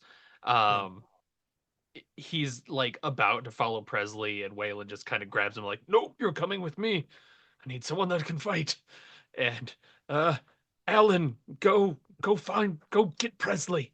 Make sure he doesn't come into trouble. Love it. Real quick before we continue, because I'm keeping track. Nathan, give me the names of your people that died. I'm creating a death roster here. Pongor and Kindus. And Birth of the Falcon is still up there. That can be our bird ex machina. If we need some sudden help. I love that. Beth, how about you? Sindri, Fene, Yep. and Allura Reed. So it was Sindri died earlier, but then Allura died on the slope. Okay. And then that's right. Allura Reed, you said, right? Mm-hmm. And then how about Alex, who died on the slope? On the slope, Binfi Noodlefoot. And then we had Farmer Sally. She should have stayed in bed. I know. Yeah. She really should have. Showed up late, got crushed. Wonderful. All right, cool. So you're splitting some people up. Beth, how about you? Are you sending whoever's left up or into the tunnel, or how's that going? I think Stanley wants to go into the tunnel, Okay. and I think Cordell is just going to follow along because he's pretty shaken by Alora's passing, Passing and is he's one way to describe what just happened. I think Cordell is an old man. I think he doesn't know what's going on. And So So yeah, Guvu's in the tunnel, but because Chewie's a greedy fuck, I want him to go into the courtyard and okay. try and get more treasure. What would you guys like to do first, the tunnel or the courtyard? I can go either Probably way. the courtyard because I want Yeah. Chewie to die. Courtyard? Okay, perfect. Um, as I said before, it's deathly silent. It smells terrible. Vines everywhere, but you see that burnt out structure set against the east wall. You see a well with a crude pulley system. And then to the east is the sole standing tower. That's kind of in the southeast. That's the one that Beth spied before. And then what looks like a big sinkhole here. What would you guys like to do exactly? Like, what's the rough, like, are you going to walk around the courtyard? Are you going to go beeline it to something? What do you So what do you wanna who's do? in the courtyard? Just Stanley and Presley. Presley. Yes. And Alan. Oh, okay. So I got it. And Chewie's Presley. gonna go up to Presley and be like, "Nice job back there. There's less people to hold us back." I, Oh, I I He'll guess it wasn't my intention. Presley, what That's did his you voice. do? What did you do? Alan's back there. He's got like a star embroidered. You know, he's an astronomer. I'm not cut out for this. I'm not can cut it, out for Why this, did you man. come? Why did you come, Alan? can it, weak old man. I need you to see what's in that hole. I, I thought Sally would be here. I'll pull a dagger She on the was. old man. Which hole? Go. Which I'll hole? that one, and I point towards the pit, right? The big The sinkhole kind of sinkhole. thing. Yeah. Great. Yeah. While they're distracted, I'm gonna try and break away from Chewie. Presley is gonna make a break for the tower. Okay, perfect. Let's do the sinkhole first then, as Alan Oh, walks toward it. A yawning sinkhole has devoured nearly a third of the courtyard, causing a tower and wall to collapse and plunge down into the depths. Mist billows up from the sinkhole, obscuring sight. Tortured faces and writhing forms appear briefly in the mists above your head, only to dissolve back into nothingness as quickly as they appeared. And you hear this as this mist is rising from this hole. Below, you can see 30 feet, maybe, and then it's just pure blackness. What are you doing exactly? Are you going up to the edge? Or you like how are you investigating this? I've got a dagger pointed at the old man. He's Chewie does, okay. and he's he's gonna walk also him to got the edge.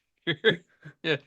I'll go with you. He does want to see. There's a curiosity there. The dagger Um is pointed at your back. hey, hey, come on, man. Be cool. Be cool. What's in Yeah, Okay. there? You yeah, gonna check for me? he's gonna kind of get near the edge and he wants to be looking in the smoke to see if he's recognizing faces of people that he knew from the village. I see. You approach and you're getting like just this strangest sensation in your mind. Um, if you've ever walked out on a lake that's been frozen and you're on Mhm. walking on that ice and you feel like you're on solid ground, but below you is just emptiness. That's how it feels. It feels like the earth beneath your feet, even though you can't see it or anything, it feels like maybe there's only a foot of packed earth or something, and below you just this yawning, and it terrifies you. Would you like to keep approaching the edge? He puts a foot down. Yeah, you get that like where you feel it give a little and he just Yeah. stops. And actually, some of the edge collapses here a little bit. If you walk to the edge, it's you know that it's probably going to collapse. Chewie, there is only madness here. Anything valuable? No, just death. Look at the faces. Damn. Indeed. And he'll holster the dagger. Perfect. Both of you give me luck checks for Oh Chewie boy. and Oh no. Alan. Yeah. Yeah. This isn't for any kind of death, I'll say that. This is just to Failed. see Yeah, failure. 15 over 13. Oh wait, no. Under is better. So Yeah, 5 under yeah. 14. Perfect. You look down and this sinkhole goes it's impossible to see, but you just make out maybe 500 feet or so below, pinpoints of a light, as if there's something down there, hundreds of feet, almost from where the dead center of where this is emanating. And as you kind of peer, far enough back, or maybe you hold on to Alan as you look, and you hear almost like this, like very distant, like a wind, but on it is like a chanting coming from deep, deep below the earth. And that's what you see in the sinkhole. Presley, My God. you run toward the tower. Flanked by crumbling stone walls, the moss covered tower stands proud despite the ravages of time. A tall, rust bound portal bars the tower's sole entrance, watched over by a leering, demonic gargoyle. Rings of deep arrow slits pierce the thick walls, and overarching battlements loom high above. What would you like to do? So there's no way to get in other than it looks like a locked door, barred. Yeah, it looks like a rust-bound portal. It doesn't look like you can't tell if it's locked, but it looks like a rust-bound door. Okay. He's going to open the door if he can. Perfect. You approach it and you kind of try to open it, but you find that it's barred from within. You'd have to really get some strength into it, or maybe a couple of people or something like that. But if you wanna go I'll ahead and try to batter it down, you can. I'll call over. I'll say, Chewie, Chewie, there's treasure in this tower. That's true. The There's big barmaid told me. She knew. Treasure. What are you doing? Why are you saying it like that? um, he is curious though of what's in the well. Is it shallow enough to scoop up any money that people throw in? Oh, Money. you'd like to go to the well? Is that right? Love to. There's no pennies Perfect. in the whatever. I love that. Okay, so you leave Look at the Alan, of gates. course. Alan, you can Uh, walk back from that edge there if Alan you will want. go up to Presley if Presley's talking about treasure. Maybe if Sally's dead, I can still buy something nice instead of a ring. Oh, Ooh. that's so sad. Perfect. The well. Let's do that real quick. A barren ridge of black stone rises from the overgrown courtyard. A low stone wall marked with eerie sigils is built atop the crest of the stone, marking a well. A stout block and tackle frame supports a single thick chain that plunges into the inky blackness. A soft moan rises from the well, like a faint cry for help. What would you like to do? Who's there? I'll yell into the well. Identify yourself. Do you have money? I'll look into the well. As you approach the well and you look into it, you feel strange. It's almost like you have that vertigo shot, like you're even approaching it, you're like, whoa, things seem weird. As you look over, you see darkness fall away. Even as you draw closer to it, it's almost like the sun itself is dimming as you approach this well. I need you to make a will save for me. All right, he's got a -2, so we're about to see what happens. 14 total. Oh my God. Uh, Suddenly you find yourself, um, your head clears momentarily. You're basically hands on the lip of the well, and your head and upper torso are over. If you had not passed that, you would have been in the well. But you stop yourself momentarily, and down below you see this chain just descend into blackness, and it still feels strange, but you've caught yourself. You haven't pitched yourself into the well. And you hear now, Deceiver, you have no money. I'll join the rest of the group then. Perfect. You're going to go over the rest of the group? Yeah. Okay, great. Let's go down into that crypt with the other party. I would like to go there. The crypt. Once again, a portal circumscribed in runes. The center of the door is a large pentagram inscribed within a circle. Both the runes and the pentagram are set with silver and seem to glimmer faintly in the dim light.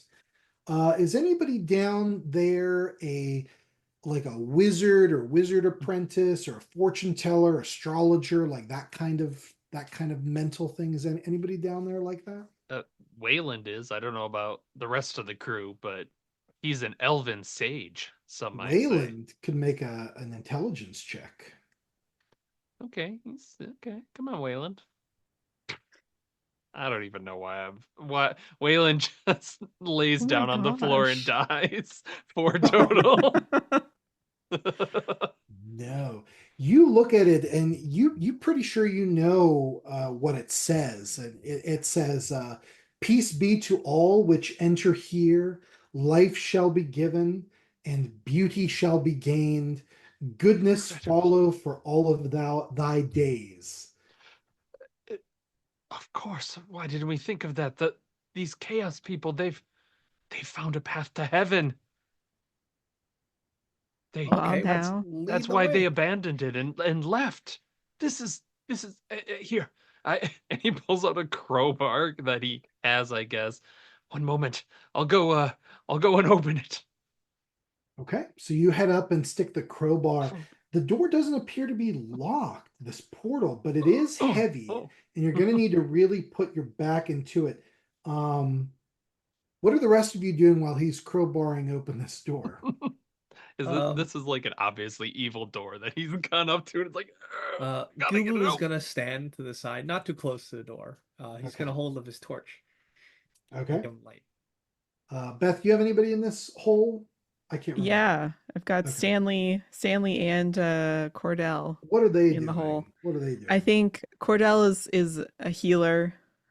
He's got some holy water. Mhm. He's gonna be just splashing holy water. He doesn't know what's going on. Splashing holy water once again. It seems like you splash it, and in the weird effect, it goes toward the door and then like flings away before it hits the door, as if some sort of evil is permeating so badly it's reflecting the holy water. I would like Nathan you to make a strength check for me to try to force this door open. Of course. Well, 14's that like- one would be a 14, obviously. Okay. Nice. Yeah, you're not quite there. You get a pretty good on it. Make one more strength check for me. 1 second. Oh, I have a look at little that. dancy guy. That's amazing. Perfect. You force this door open, and as you do, suddenly a blast of blue flame engulfs the door and is going to you see it going toward you. Who was that? Cordell was doing that? No. Splashing holy water. No, who was, I'm sorry, Nathan, who's your guy with you? Wayland. Wayland.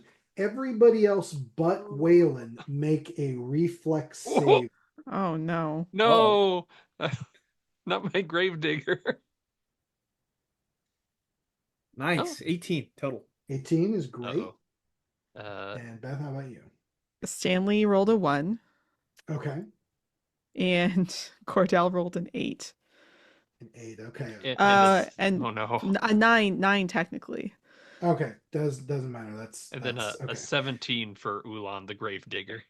17 hits. Okay, so you guys that succeeded will take no damage. You get out of the way in time. Beth, since you failed, you'll take half damage, which if your character has 1 hit point might. Flame is going to shoot out and attempt to hit you guys. I'm going to roll a DC 20. This is a +0, so let's do it. I rolled 2. Nobody takes any flame damage as this blue flame kind of washes over you and you manage to get away. It feels terrible and unholy. This blue fire disappears. You see inside the tomb. As the last wisps of flame fade, you can make out a soft crackling sound rustling in the chamber beyond. An icy chill settles over the air and your breath condenses into misty clouds. Through the portal, you can make out a low funerary bier. A body lies in repose atop the stone. The body was once a warrior of some sort. He wears a suit of thick hide armor and clutches an enormous battle axe to its chest. The entire chamber sparkles with a soft, elven blue glow. What do you do? This is the burial site. Waylon did not see any of the flame at all because he was doing the. This is amazing. Look, the elves were here. My people. It's unholy. It's unholy. And God has abandoned Cordella's us. gonna run in and put his holy water all over the corpse. Cordell, you run in. It is freezing cold in here. Even as you go, your breath is doing that. Spittle maybe connects to your beard and freezes. The holy water, as you splash it, freezes as it exits. I need at this point that it is cold beyond cold here, and if you stay in this chamber any longer than the moment you ran in, you're gonna maybe mechanically you're gonna need to make saves or stuff. So it's that cold. So you can exit if you want now, or what do you guys want to do?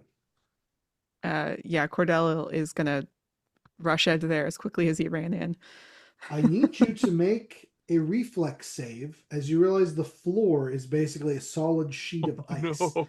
And as you try to run and leave this chamber, you may or may not make it. What did 12? you get? 12? 12 is not enough. You slip. Oh.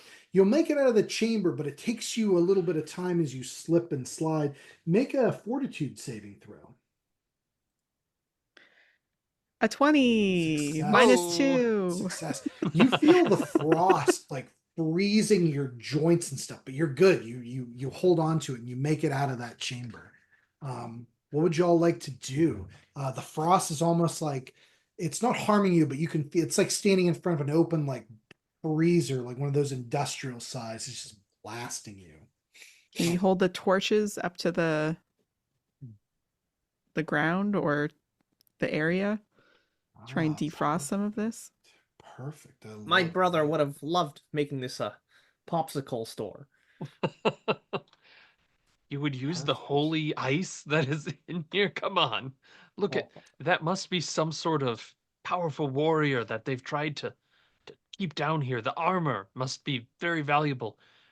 Do you still have that fabric, Gobu? The one you and your brother have? The one we used to climb back up? Drat, you're right. I was hoping we would have something we could use beyond the torches to just get the body out. Tell you what, if you want to get torches in there, you see almost the cold is like diminishing the torch, but it still holds out. What is that? What is actually? Let me put it this way. What's your game? What is your ultimate desire to do in here? Is there a point of egress through this, or is it just a tomb? Ah, I see what you're saying.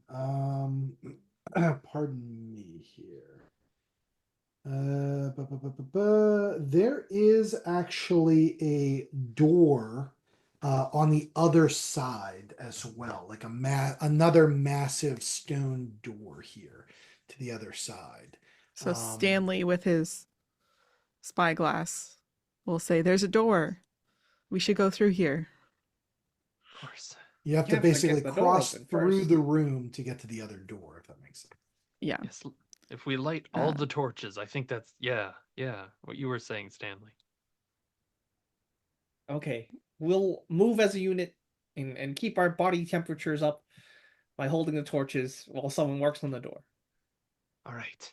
This And will only Ulan, work if we on all your- go in. Yeah. Yes, of course. Ulan, on your way past, just grab the body off the thing and drag it with us. Uh, you guys get the torches, and I'm going to give you a bonus because you have the torches, but it's still frigid in here. I'm going to need everybody to make a fortitude roll, and I'll say just do it as a group. Just pick your best fort and just roll once. Oh, Just got the. Nothing? Whoa, nothing. Okay. You're not taking damage, but you're feeling like your joints are freezing up as you move through here. Like your movement speed is now diminished slightly as you are becoming frozen as you stay in here. Ulan, you're gonna grab the body. The body is frozen to this beer. You could probably crack away at it, but it looks like the axe he's clasping on top in these massive hands. It looks like maybe you could get to that. You'd have to wrench it out of there. So And Ulan takes the shovel that he has actually that he just keeps sharpening, and yeah. he's going to just, instead of like trying to pull it out, he's just gonna shove it through the hands that are holding the axe and try and like lever it out. Gruesomely, as you do, give me a strength check here. Axes. Oh, 5 total. 5. You feel like you're prying and doing good, but you're going to have to keep at it. So we'll go to the next round. I'd like everybody to do again the fortitude saves. Okay. All right. Good God. My best is a 10. Nope. No dice. my best Actually, is no. 7. You have the torches. You're good. 10 is good. Oh, okay. 17. 17's good. How about you, Beth? 19. Man, you guys feel good. You don't succumb to this freezing frost effect. I'm gonna say by now the party other than Ulan has made its way over. Ulan, if you want to give me another strength check to try to pry this out. All right. 13 this time. He's just 13. It's still, you think maybe one more go. one more. The group has arrived at the doors, these massive stone doors. We What must do you get guys these do? doors open. All right. Crowbar. Who else can help Wayland? Yeah, if we all push and apply leverage to the crowbar, surely that would help. No, Shirley's the other farmer. Oh, Shirley was sick. That's why Yeah. they couldn't come. Okay. Yeah, if you guys want to make a strength Yeah, check, you let's do could. it.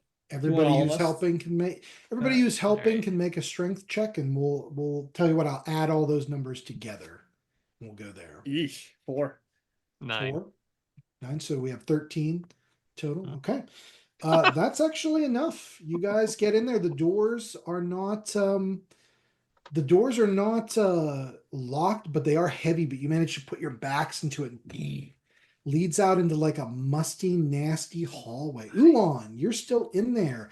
I need you to you can make your another check, and then I'll need a fortitude as well. 13 on Strength, the check. strength or fort? What's that? Strength. Yep. Strength. Okay, that'll be the final one. You lever, and with popping noises, this giant's fingers snap off, and you wrench this axe free. It's blackened. It looks like it's made of some sort of iron that you've never seen, pockmarked it as it is, but it's this huge double-bladed bearded battle axe that you have. And Shovel. give me your fort save then. 9. 9. You still feel this cold. You're like crawling out of here. Oh, I I'm need sorry. one That is more, an 8.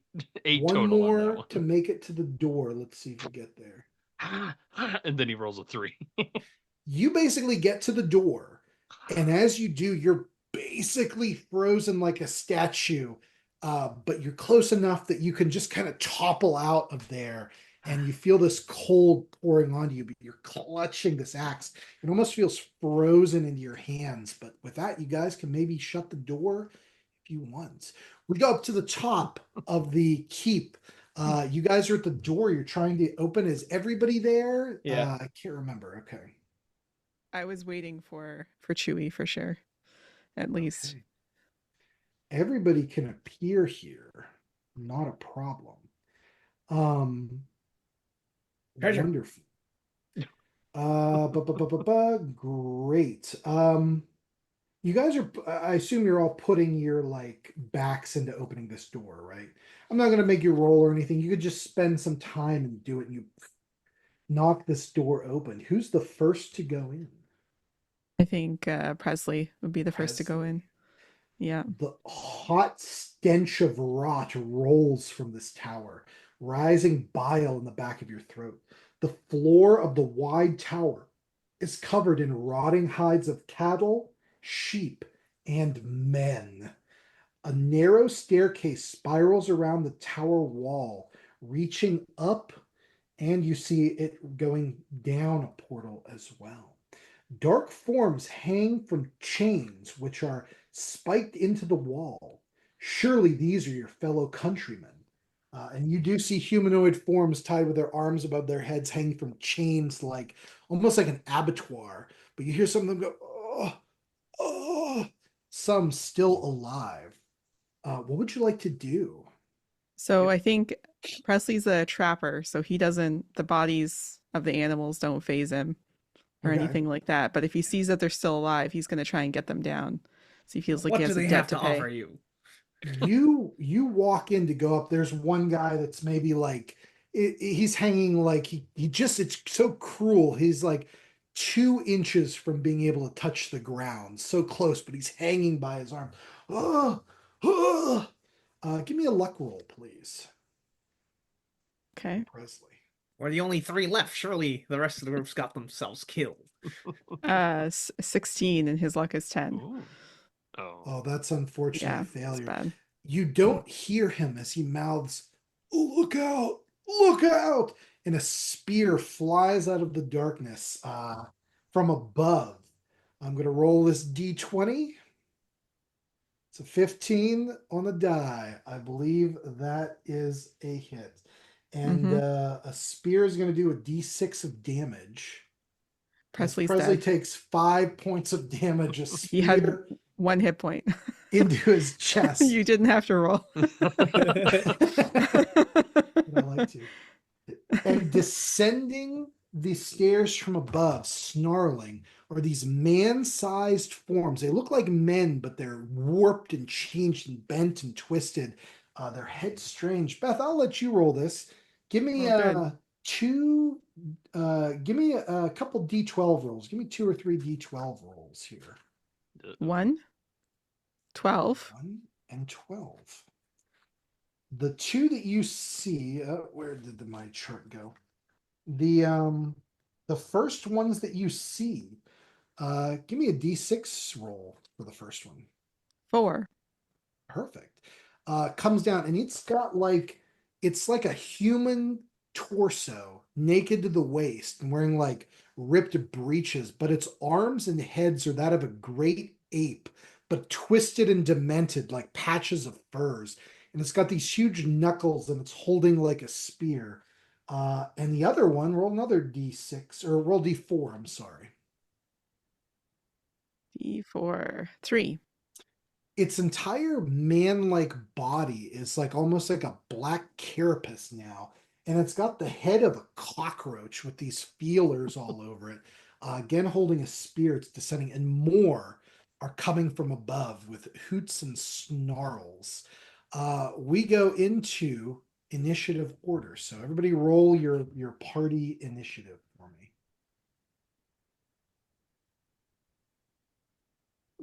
9 total. 10 total. See you, Presley's Chewie. dead. Well, still roll it for your remaining characters, even the ones that I are don't below. have. Oh, the ones below? The ones below too count. Oh, okay. Uh-oh. So, sorry, what, D20? Yep, and add the best agility modifier too. Because if that changes Nathan Oh, or they Alex, count, huh? Yeah, they do. Yeah, it's still 9. For 9, Uh, Alex. 10. 10. Beth is 10. Beth, what was your best agility score? +1. How about you, Nathan? +1 as well. Okay, we're just gonna I say believe, pick yeah. one of you can go first. It doesn't matter. I think it's you because you're up at the top.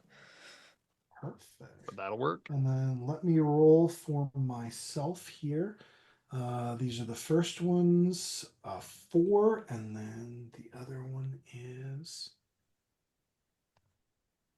a 9. Okay. I'm gonna give give it to Alex as he rolled a 9. So they'll go last. Below in the pits, you guys make your way out of the door, and you see you're in a weird hallway, and it kind of snakes down.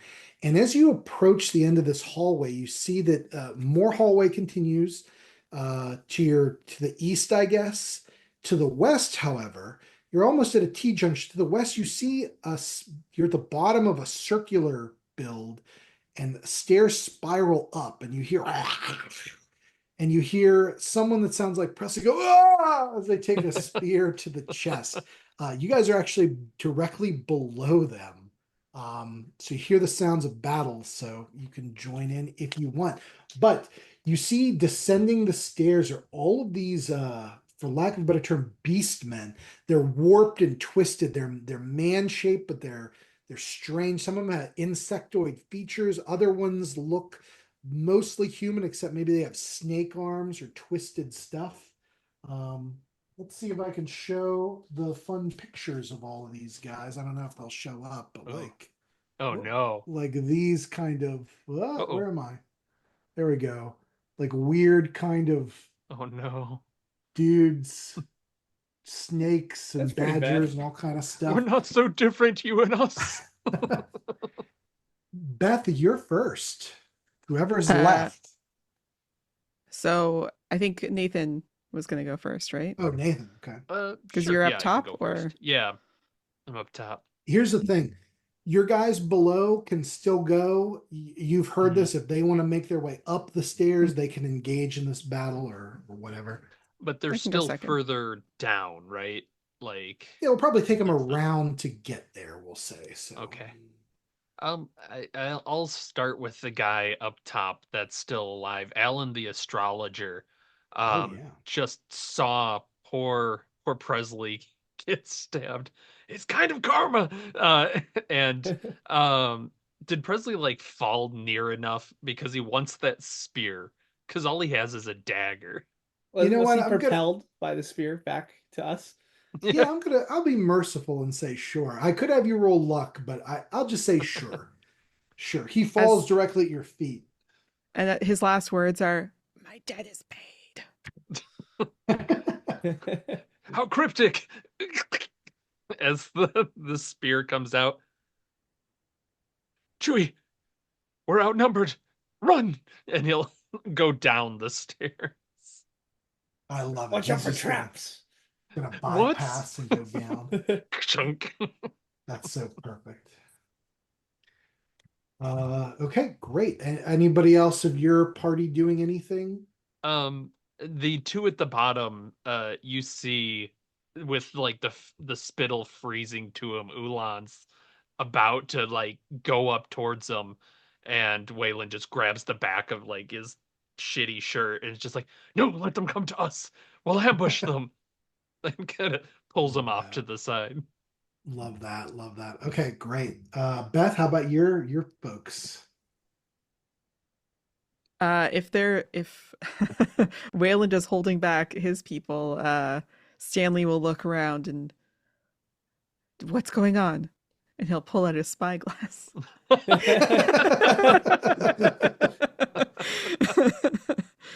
Try and see what the danger is, what the You yelling's can about. maybe you can peer up the hall and you see these spirals, and maybe you see the legs of Alan right coming down, coming down, like panicked. Cursed, cursed beastmen!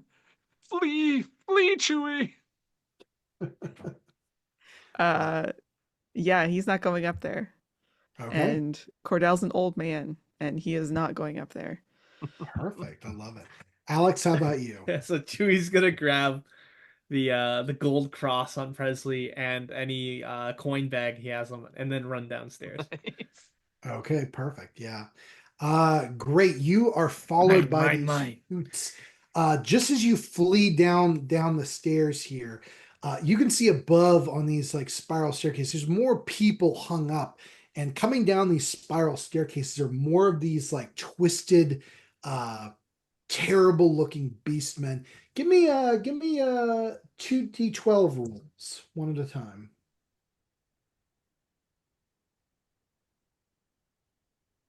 One. One, give me a d6. Oh, a D6 even. Yeah. One. Okay, one. Another one has the head of a bear. Oh no. This is just to give what beastmen are what. Give me another d12, somebody. Alex, I don't think you've gotten any beastmen. I'll roll manual. I love it. No. D12. That's a 12. Oh boy. Give me a d4 roll then. The 4 is a 2. Two. One has the head of a spider, and you see all these like black legs coming out of its back, but they're not like uniform. Like some are shorter than others, some have more joints than others, furred and with like claws and stuff like that. Give me two more d12 rolls for some rando beast men. Yeah, I'll do it. 7 and then 3. Three. Give me a d3 roll, please. D3. All right. Yep. That is a I 3. like how many beastmen we're seeing here. Yeah. A lot of So beastmen. this one's covered in feathers and it's got the head of an owl with its like beak like gnawing. And then that one that was a 7, this one's weird. It's not an animal, but it still looks human, but it's got huge, oversized hanging jowls that drip black ichor, and its eyes have shrunken in these tiny like pinholes of light. It looks like a deformed human. Sounds like Droopy Dog, if I'm being honest. Kind of, yeah. You also hear this massive like coming from above, too, as if there's even a larger one up there as well. But you all get down into this tunnel, and these things are going to be hot on your heels in a minute. But y'all will just to move things along, you all get together as a group. Um, and what does that look like for a minute as you hear these beastmen pouring down after you? Like, what are y'all doing? So How many of Gubu us are has left? go ahead, Beth. Oh, just how many of us are left?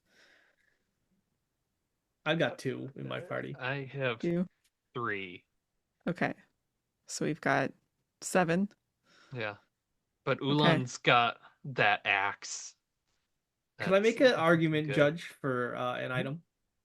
Okay, The, please. the flask that Gubu has. I know it's like a flask, but can we say it's a flask used for dyeing, so it's made of glass?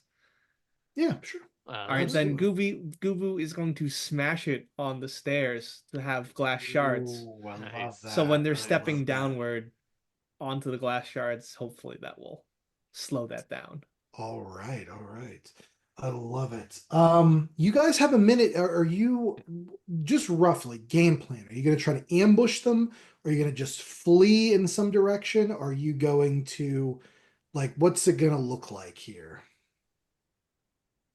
I'm You have thinking just of a moment to ambush, make a game but plan. like if we can get in a tunnel or something where they can't just see us coming, I think we we might be able to get them. Okay. Wait till they Th- pass Yeah. and go Oh, past them. get the stragglers. Mm-hmm. Yeah. this tunnel here that you're in is pretty long, and it's like a T junction from where you came out of that tomb. So it would be easy enough to hide down that like T area. They'd go straight, and you could potentially get them. So I'd like a group luck roll from everybody. So pick whoever has your best luck and give it a roll. And remember, Got roll got a roll plus on. one. See Good. if you roll Pass. under your luck. You see if you roll under the luck on a d20. Good You for me too. succeed, Alex. You've succeeded. Beth, how about you? Oh, okay. Yep. No. No, it's okay. All I was looking for, best 2 out of 3. You guys got it. As a group, you get down this hallway and maybe press yourselves. You hear this like as this like unit of beastmen, 6 of them, like pass, like they run past you. Um, what would you like to do? Is that when you're going to spring your trap, or are you just going to let them go? And what's it looking like? want to do? Did any of them step on the glass? Oh yeah. They it doesn't damage them, but it like holds them up. They're like on All the right, so maybe glass. the two groups have staggered, split up the groups a little.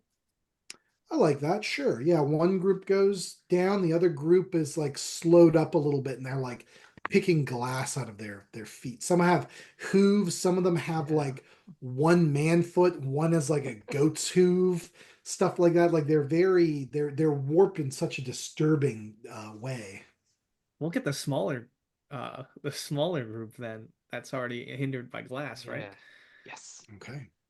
One group goes down the hallway, the other is like kind of slower behind them. They're not separated enough that like it's not like a massive split, but it might buy you some time. So yeah, we're gonna say there is I'll roll it here. Time for heroics. Oh yeah. Two This is what two makes people.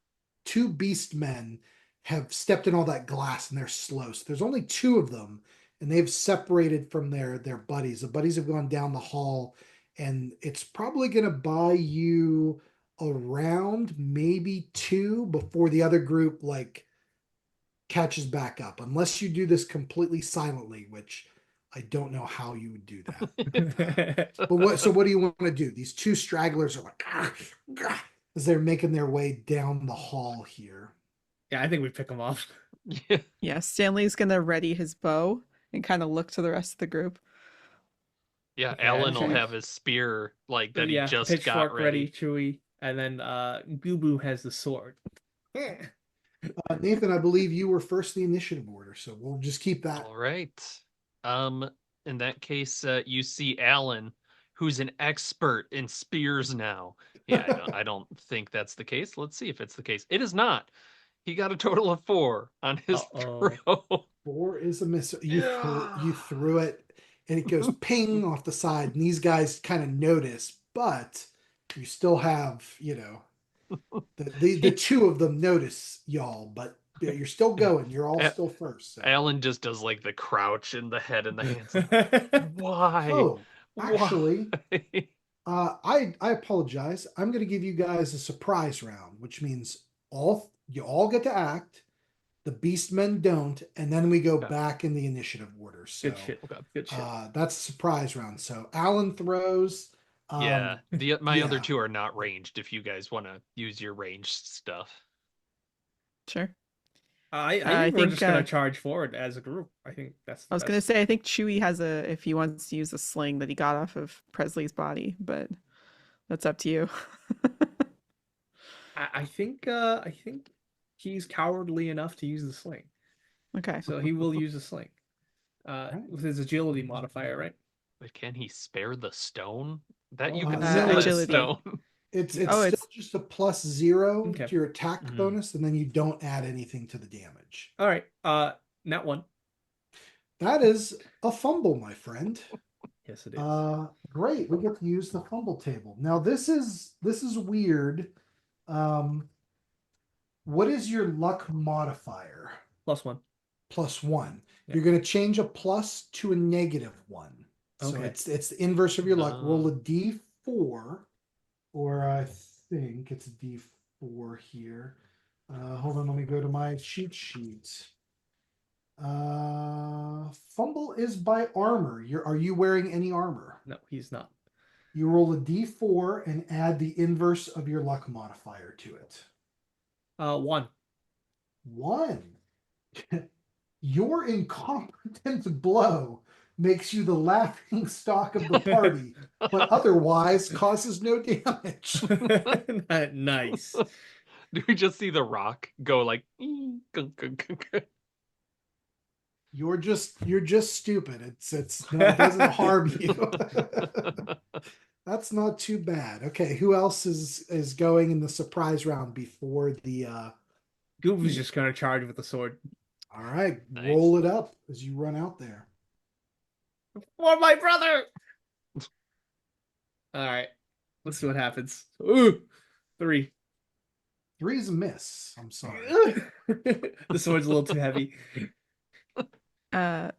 With his short bow, Stanley is gonna attempt to sling an arrow, shoot an arrow Yeah. at one of them. Yeah. It's a 2, so no, he doesn't do it. It just Oh, dings off of Lord. Oh my their God, armor. you guys. However, Terrible.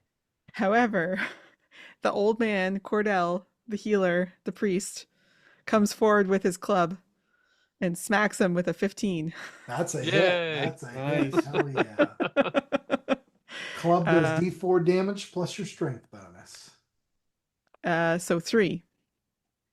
3 is enough.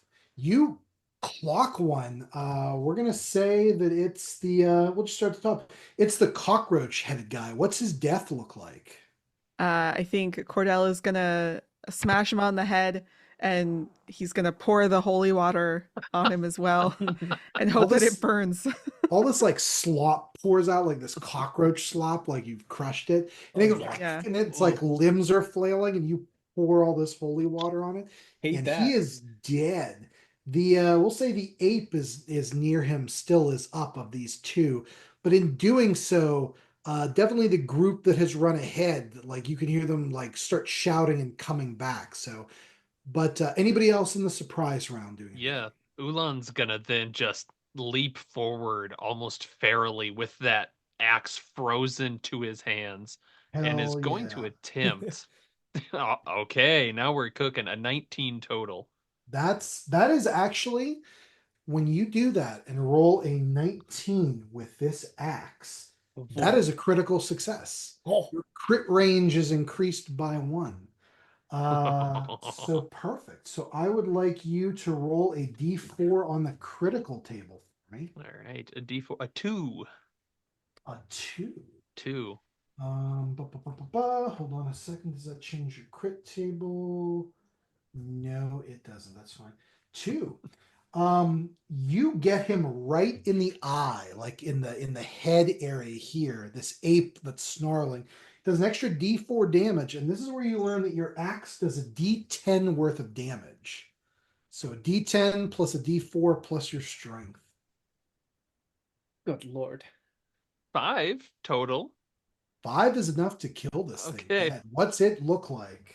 It's just since it gets the eye, it's like he cuts and the ape head just kind of slides off the blade as Ulan starts going shovel, shovel, dig your grave, and it's echoing down this hall. Love it. I love it. All right. I'm gonna say with those two dead, the surprise round is over. You have probably a little bit of time to comport yourselves for a moment. The other group is rushing back. You can hear it, and from the stairs you hear this snarling, this as something big is coming that way.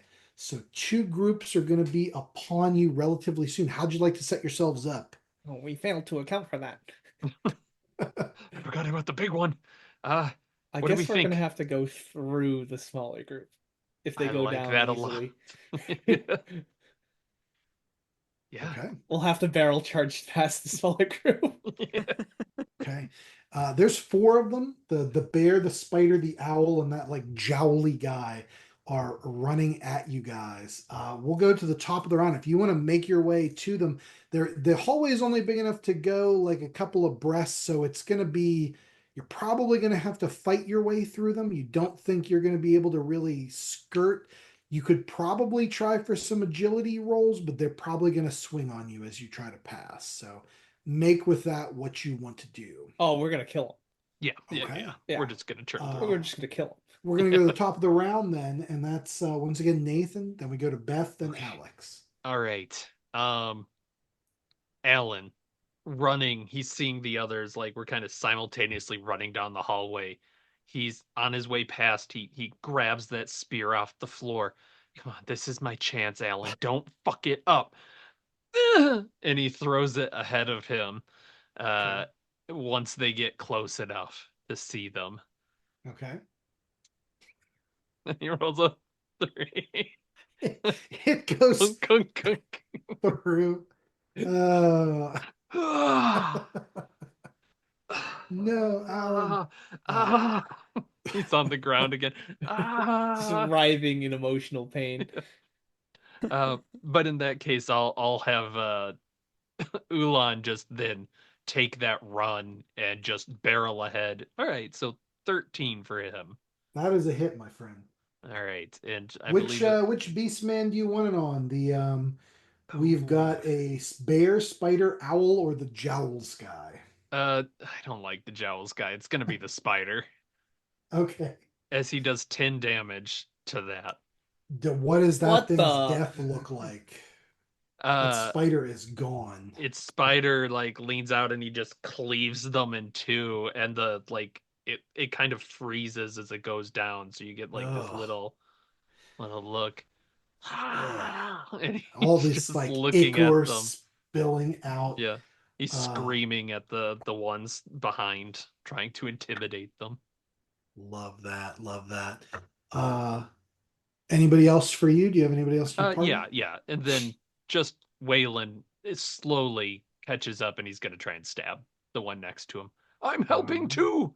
We'll Huh? say that's the owl 16. guy. 16. Hits. Wisdom or something. You're an owl. For 2 damage. 2 damage. You wound this thing drastically, but you don't kill it. Is it it's strength mod, right? So that would be 3 total. That kills it. What's this Okay. owl's death look like? Ooh. Ka-cha! And then you said its mouth was kind of opening. He's just Yeah. cha into the mouth. Dies How many horribly. licks did it take? We go down to Beth, your gang of misfits. My couple. There's Mhm. 2 left, right? Yep. Poor Yeah, Presley, so man. he tried. He died doing what he loved, being around dead bodies and trying to save somebody. Being around dead animals. So yeah, Stanley is going to use his bow and Mhm. shoot at somebody. All right, we got Jowls McGee and Bear Man are left. The bear. Okay. a good show. Ooh, 19. Hell yeah. Hell yeah. That's what I'm talking about. That's a hit. Roll for damage. What are you attacking with again? My bow. Those D6, I believe. Short bow? Yep. So that's a 5 total. Oh, That's killing. You guys are like wheat to the side. What's his death look like? So I think Stanley is he has a moment to kind of go onto his knee and aim with the bow. He gets at his spyglass. Like a sniper. Like a sniper.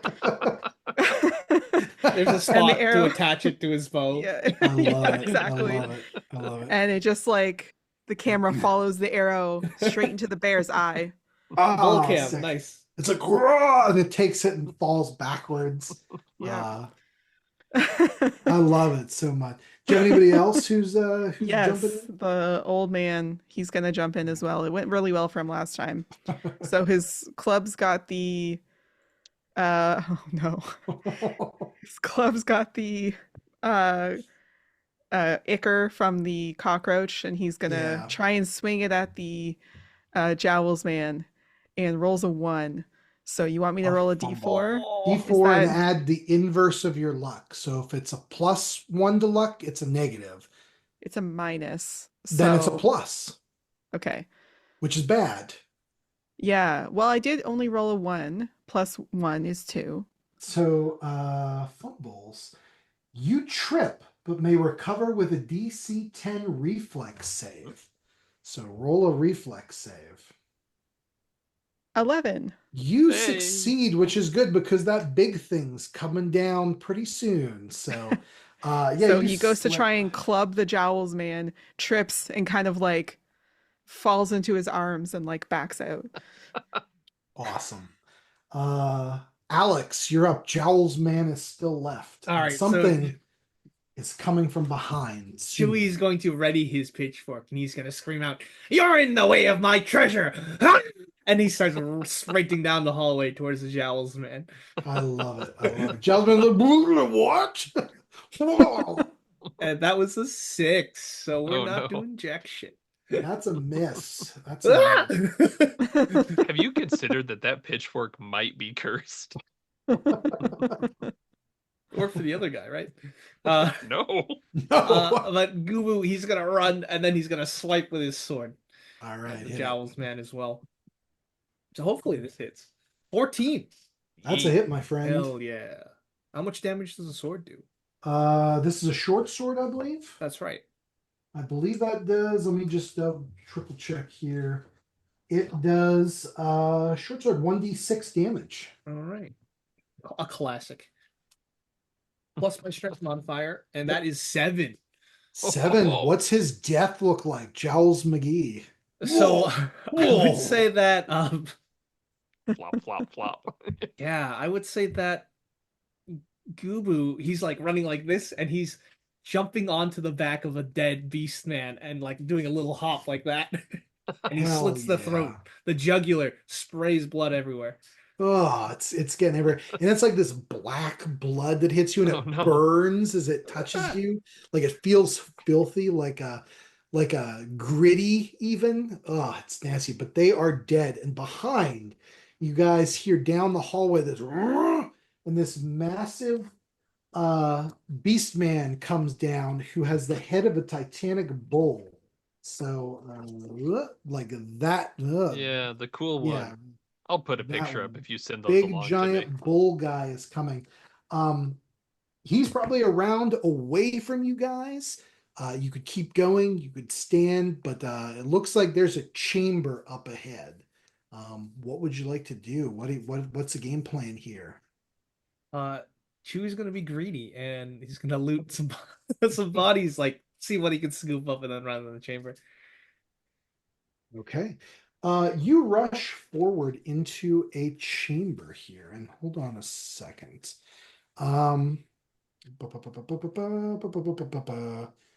1, 2. Wide stone stairs descend into a long hall. The walls are decorated with elaborate tile mosaics depicting foul ceremonies to horrific and baleful fiends. The walls are slick with condensation and black algae. The condensation runs in rivulets and collects in a long, brackish pool set in the center of the hall. We can describe what else is in here, but how about the rest of you guys? What are you doing? Alan is going to grab the spear that he keeps messing up, and he's actually going to grab like just one of the bodies that's Mhm. there and stick the spear into it, aiming like a spike back down the hallway. If this guy's like really big, he's hoping he won't see this spear in the dark and just kind of impale himself on it. I love that. And I love he that. runs like the Dickens. All right. All right. Anybody else doing anything of note?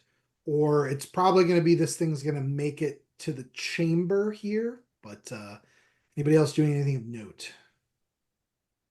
I was gonna set a fire, but I think the sphere it might impact that plan. Fire spear.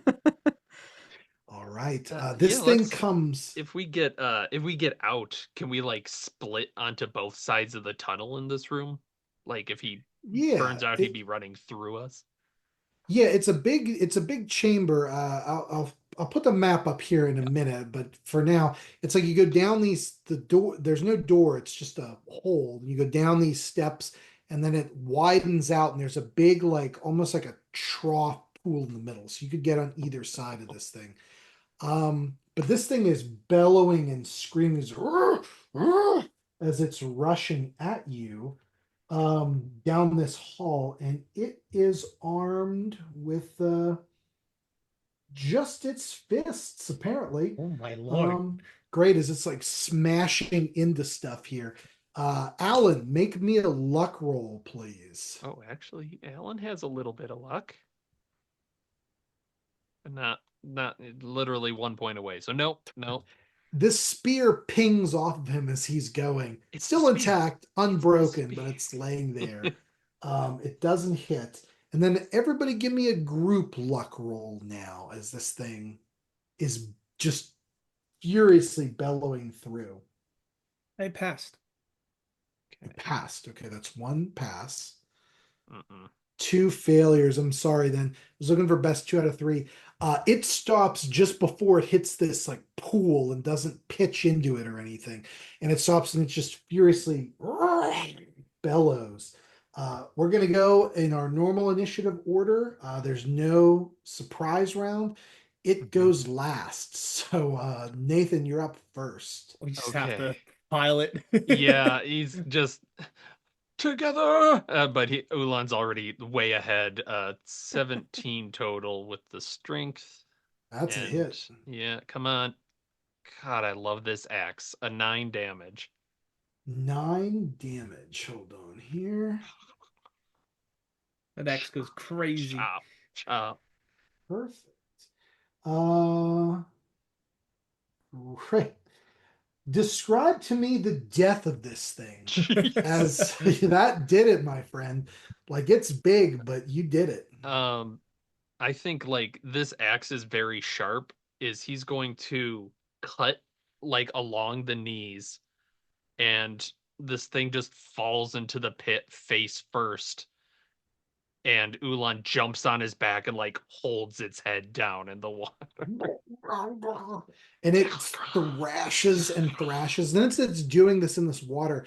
It's churning up skulls of animals and humans are in this water as it's floating there. Alan, you've killed this thing dead. Make a wisdom saving throw, please.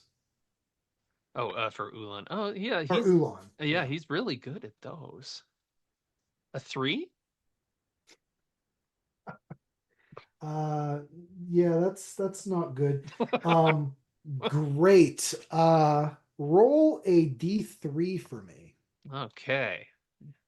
Love these weird dice. A 1. A one, that's you. Who's your other character? What was his name? Um, we've got Wayland or Alan. Roll a D. Roll a Yeah, I D2. Well, love who's that. holding the axe? That's Ulan is holding the axe. Ulan. So Yep. Waylon's a one, Ulan's a two. Roll a D2. Alan. Yeah, Alan. it's I named them intentionally very close to each other. Alan Yeah, the yeah. astrologers too. But it's Alan the Wayland. Wayland with his 2 whole hit points. Alan the Well struck, astrologer Ulan. is now the target of Ulan's attack, who in a blood rage from this axe, which is coursing through his body with chaotic energy, swings at Alan. um, 3 total. That's a miss. And with that, the blood rage subsides as Ulan holds the axe back. But the beast man lies dead in a strange hall, lies before you. Uh, but I think we can get into that next time. That is a Hell great yeah. place to stop. You guys have completed the first map, at least of at least parts of it of Brutal. Sailor on the Starless Sea. I'd like to thank you all for watching, joining in. This was a ton of fun, kind of learning the system and really getting into the nitty gritty. Out of curiosity, what did y'all think? Is this cool or is this like what are y'all feeling about this thing? This is a lot of fun. This is great. Okay, cool. Definitely different than a lot of the other Call of Cthulhu's and Cult and stuff like that. So yeah, I'm having a blast with it. Thank Can't you all for believe watching. Presley killed so many people though. Oh, he won. Presley Biggest won the body game. count? Yeah, Yeah. highest body count of any Highest body creature. count? Does. Yeah. Real quick, speaking of which, let's pour one out for the homies, Mhm. Farmer John, Sindri the Halfling, Pongor, Kendis, Allura Reed, Bifty Noodlefoot, Farmer Sally, and Presley. That's 8. Did I miss anybody out? I think we got it. Awesome, you guys. Thank you all for watching. I'm Colin. You can find me online at Colin Richards Art on Instagram, Facebook. Check out my website, colinrichardsart.com. Nathan, how about you? Uh, if you're watching this right now, you're probably already watching RPG Reanimators, but like, subscribe, do the bell, they do whatever, it's all good fun. And if you're looking for things to do next year in 2025, which is apparently very close, Chaosium Con just opened up, and you'll probably find most of us there. Hell yeah. Mhm. Alex, anything you'd like to say? None at all. This was incredible. Awesome. And I can't Beth, wait for next time. yeah. Listen to David Behavior Pod. Where can people find that? David Behavior on social media except for Twitter. The link is in the show notes. Oh, Sick. now I've got more work to do. Hell yeah. Awesome. Or Well, look for it in the description of Cathorkborg too. Yes. It's there too. Awesome. All right. Cool. Thank y'all. And we'll catch you on the next one where there will be more peasant death. Although you guys steamrolled that last group. Holy shit. Awesome. Well, good tactics. Yeah. Good tactics. It's Yeah, true. strong. And they got Better unlucky. weapons. All right. We'll see ya. Thanks for listening. Bye. Be sure to check out the RPG Reanimators podcast for horror scenario reviews, interviews, gaming discussions, and more.